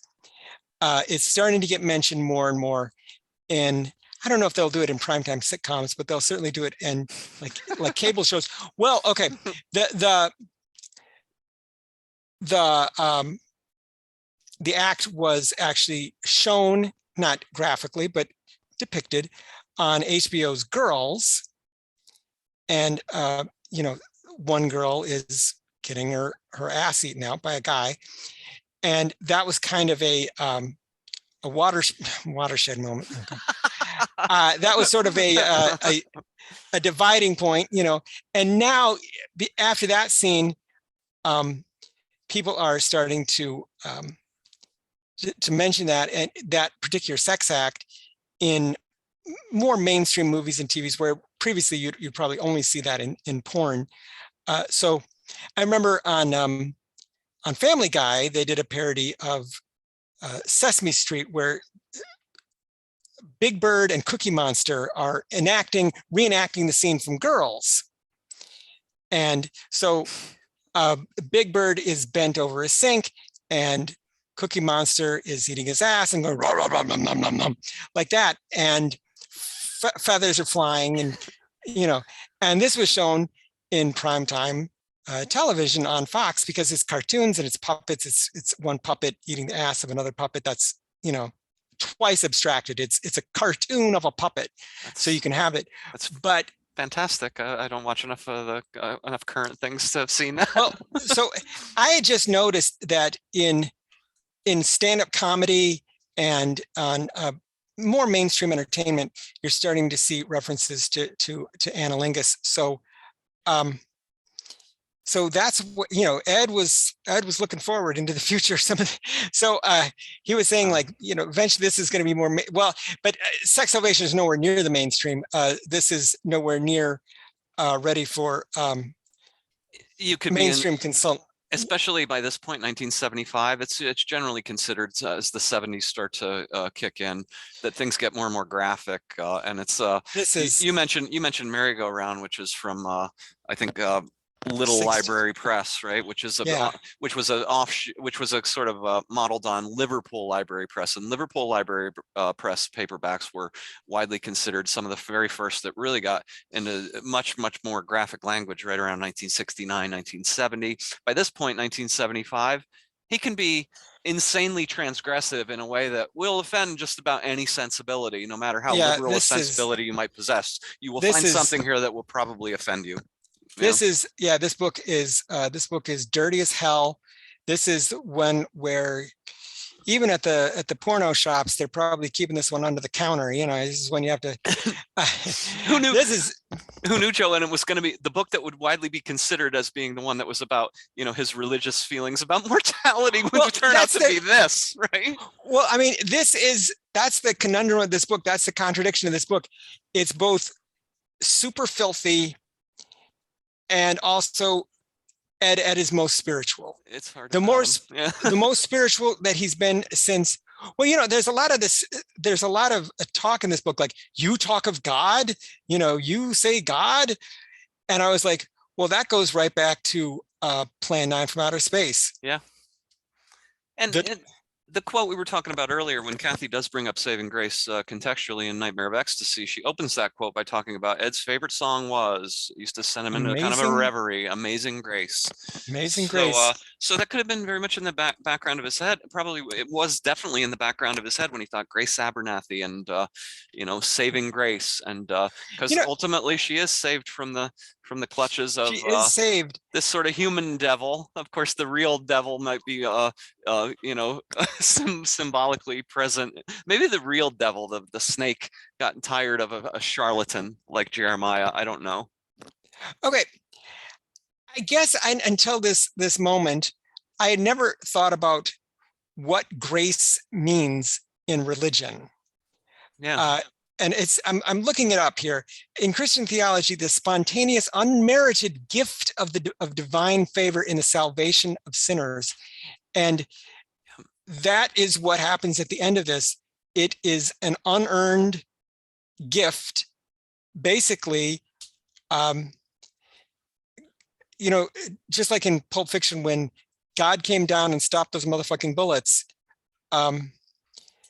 God intervenes basically at the end of the book. That's my only explanation that why she survives, is that God intervenes. Right. God sees what's happening and decides, okay, the rest was bad, but now this is the time I gotta,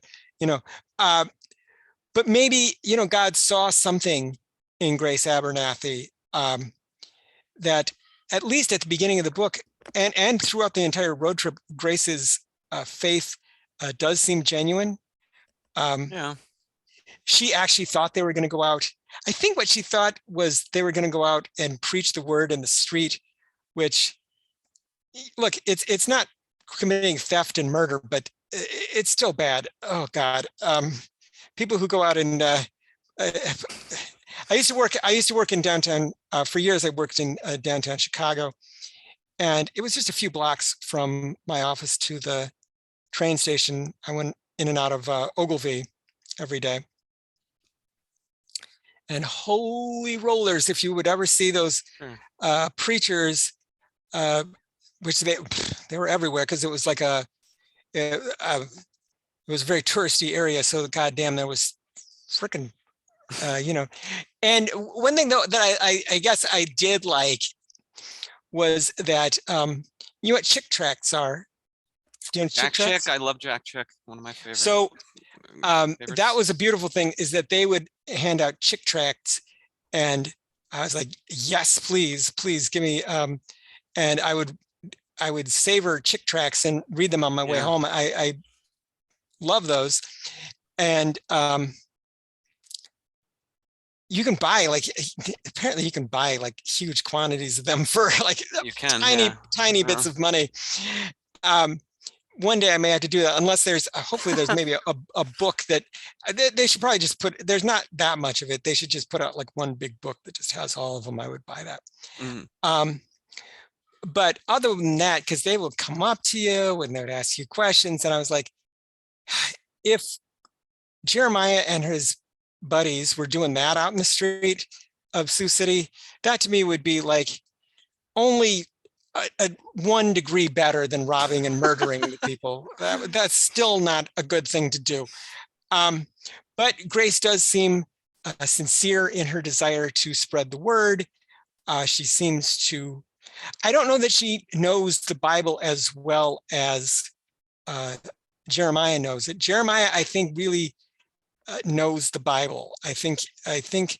Yeah, he says it came easily to him. So he has really committed much of this to his memory very readily. So he can, back in his formative days. Well, yeah, right. it may not mean anything to him, right? But I think he's learned that being able to spout these Bible verses at a moment's notice and having one ready for any situation, is a very, very handy tool to have. And plus, the Bible, especially the King James, is written very beautifully. It's written in a very elevated way, in a very poetic way. And so the words, whether or not they make any sense to you, they sound beautiful, they sound authoritative. So that that's wonderful that he can do that. That's very handy to him. So yeah, that's what I hadn't really thought about the concept of grace and religious grace. I guess it means when God intervenes on your behalf. I never had really thought about what that meant. And I guess well, it is a pun, sure. Saving grace, and then also, the last lash is also probably the subtitle of the book is a pun as well. So that's not uncommon for Ed to wedge a couple puns into his title. In there. Mm-hmm. And then, of course, we have the expression of a saving grace, which is the one good thing about something that prevents it from being a complete washout. If something is totally bad but has one aspect of it, and that aspect is enough to save it, then that's its saving grace. I was going to say, I keep going back to that quote of Kathy's, because a couple things I find fascinating. She cites specifically in that quote the line "saved a wretch like me," so that might have been, partly what was, moving and inspiring to Ed as he gets to this point in his life where he feels very crestfallen and looks back on his life and not really feeling all that wonderful about it. What I find really fascinating, though, Joe, is I don't see Kathy anywhere else in other interviews, certainly not anywhere else in Nightmare of Ecstasy, citing very often. There's, I think, maybe one or two other moments where she cites something specifically. She doesn't really seem to know a whole lot about, certainly about his adult paperbacks, nor seem to care. She kind of pushes it all into one big cluster of pornography. And again, I'm sort of mischaracterizing it perhaps a little bit, but this one, she singles it out very specifically and ties it to his own spirituality. I find that really fascinating. I think Ed was proud of this one. I think this is one where, one of the ones where Kathy had seen it was taken out in trade. And one of the movies that she'd seen was taken out in trade. I certainly don't think she watched, all the porn movies that he made. But she had seen Take It Out in Trade, and I think it was one that he shared with her. And I think this was one where he was like, what did he call her? Oh, yeah, proud of her, but proud of this one. But didn't he call her O'Hara or something? He did. Wasn't that? He did. Right. So he was like, O'Hara, get in here. I got something I want to show to you. We see in the, I believe the origin story of Ed and Kathy, I believe in real life, is that one of their first was church. So, in Ed Wood, the movie, we see that Ed very proudly gives Dolores the script for Glenn or Glenda to read, and then he's, waiting in the other room while she reads it. I'm not sure that story ever happened, but it makes a great dramatic moment in the movie. But I think there are certain pieces of work that Ed was very proud of. And I would say that in terms of being coherent, in terms of telling a compelling story, I would say Sex Salvation is probably in the upper tier of what Ed was capable of writing. In fact, if I had been an editor, and I was trying to sell to a real audience, not to like the Raincoat Brigade, as they were used to be called, I would say my only note to him would have been tone down some of the more disgusting or gross elements here. That would have been my only note to him. The fact that he doesn't, that makes it more Woodian, because just like every Ed Wood movie is a variety pack. Every Ed Wood novel is a variety pack. There's so many influences and so many different tones. I hate to say, God, I almost caught myself saying life is like a box of chocolates. You never know what you're going to get. But with Ed, you often know what you're going to get. But the fact that one work, this one novel, can contain both really sincere religious stuff, lots of religious quotes, and a very compelling suspense story about a girl in danger. But it can also contain like really gross digestive material, Something for everyone. Something for excretory everyone. material. You know, there's a lot of stuff about excretion here. So this is one where, you know, it's funny. I would love to give this book a blanket recommendation to all Ed Wood fans. I would say this is a must read. This is a huge find. I know, however, that there are a great many Ed Wood fans who are only willing to go so far Agreed. on the road, and they're not willing to go down that last road. And sometimes with the adult material, I would tend to steer them toward the gentler stuff. I think that the novels that got the wide re-release, you know, Death of a Transvestite, Killer in Drag, Devil Girls, Right. much gentler. For sure. For sure. I would say start there, and if you find you can handle it, you know, you can continue. You could literally just inch your way forward chronologically, right? Because that's exactly what happened in the adult paperback industry. It just became a little bit more graphic, inch by inch, bit by bit, as they continue to push the envelope, and the audience gets a little bit more hardened to it. Part A, Part B, outright literal hardcore pornography is now, by this point, 1975. It's fully, I don't want to say mainstreamed, but it's, you know, it's everywhere. It's by this point everywhere. Yeah. When a decade prior, you would have had to go to the seediest part of town and risk your life to get your hands on it. So now it's kind of everywhere, but it is a little bit of a hard road to go down for some people. Admittedly, this one would offend people. This one will. You need to be a real serious aficionado of all of Ed's texts and not want to go there. Yeah, this is not a starter book. This is not the starter one. But I would say, you know, I know that some people, I reviewed the Tom of Finland thing, the Tom of Finland circus, right. Pekka at the circus. Yeah. And I know for some fans, that was too far. That was farther than they wanted to go. And that one was included in one of the Woodpile Press. I think Shortwood but yeah, it has to be Shortwood. The other one was Horrors of Wood. Yeah. I mean, that one has that one is ironclad, man. That has Ed Wood's real name right on it. Right. But it might be too far for some people. Some people, even though that one doesn't contain too much gross stuff, it does contain a lot of very graphic gay sex, which might be too much for some people. Right. So the only thing that would keep me from recommending Sex Salvation to every Ed Wood fan is how graphic and disgusting it is. Don't go from Plan 9 from Outer Space to this, even though there are parallels.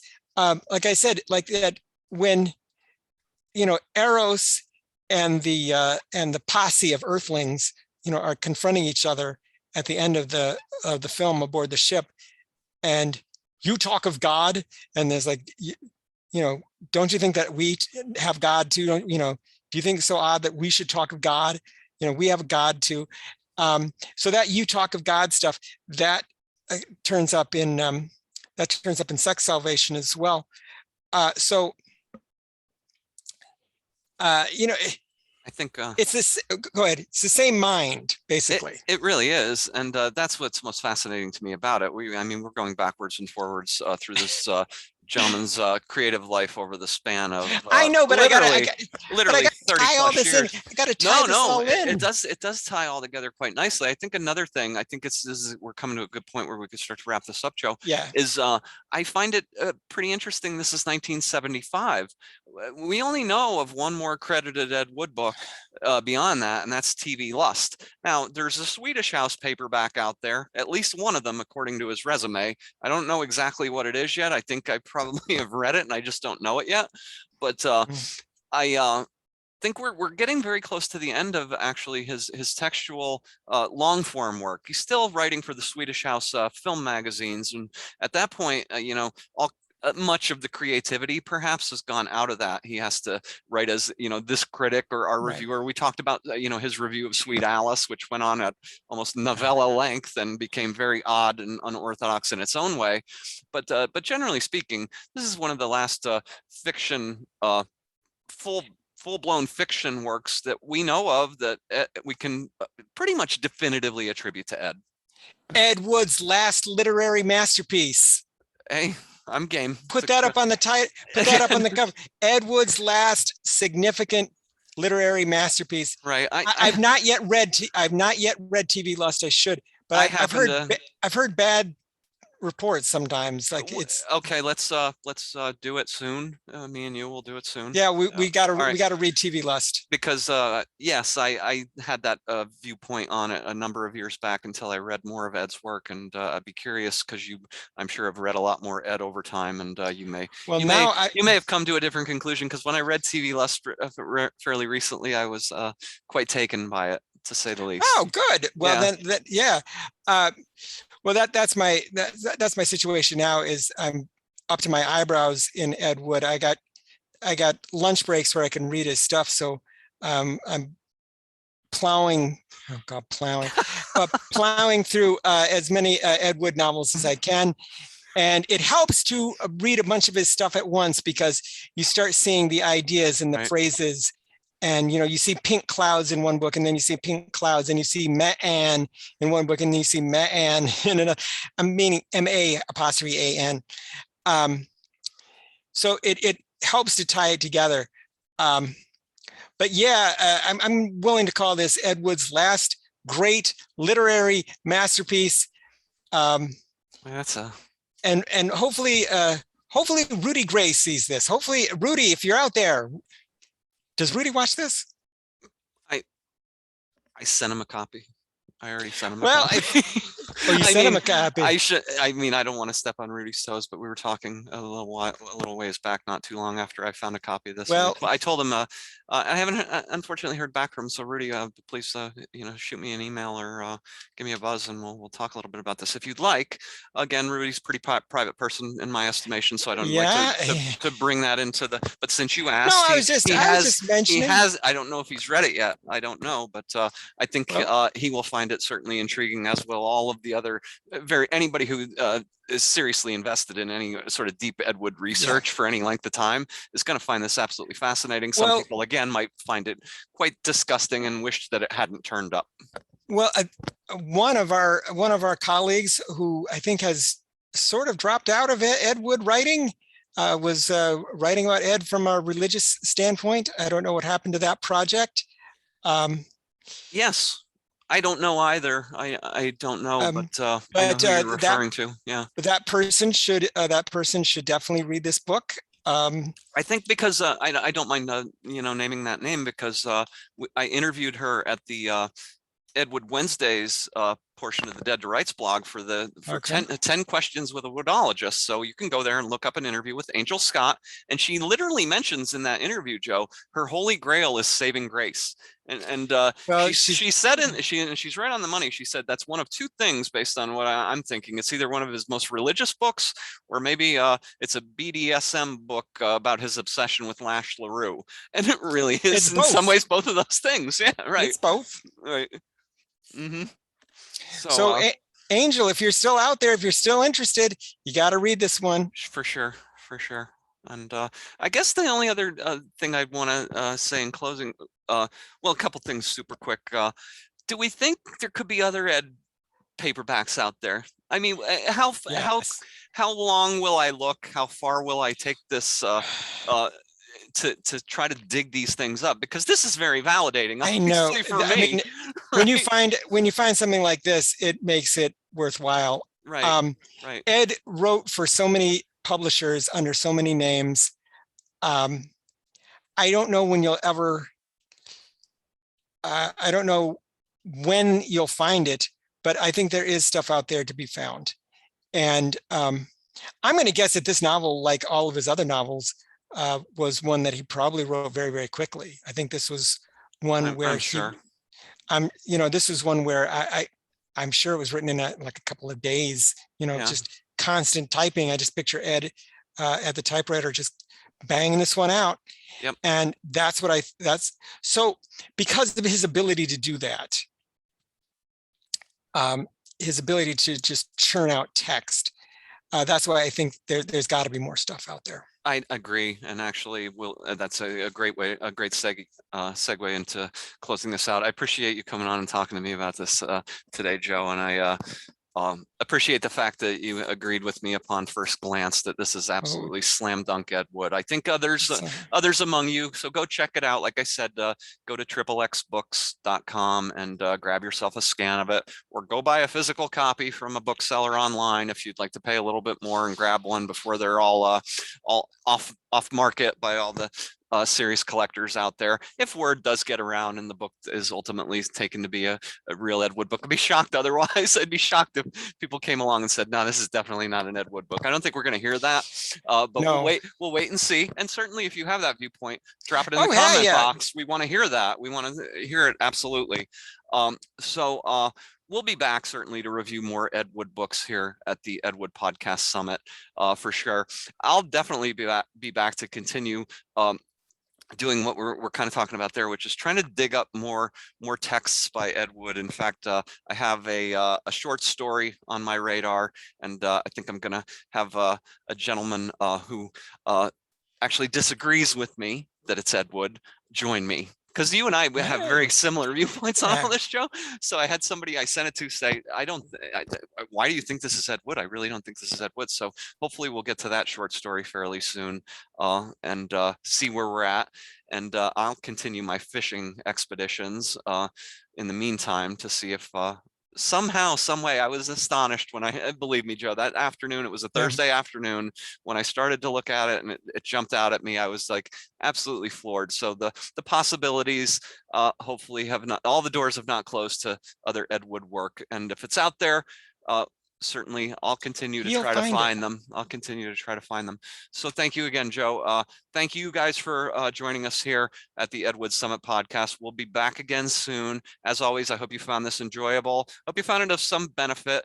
And again, go out and grab it. Go now and grab it and let us know what you really think. do. Thanks, everybody. Have a great night. Bye. I hope they do.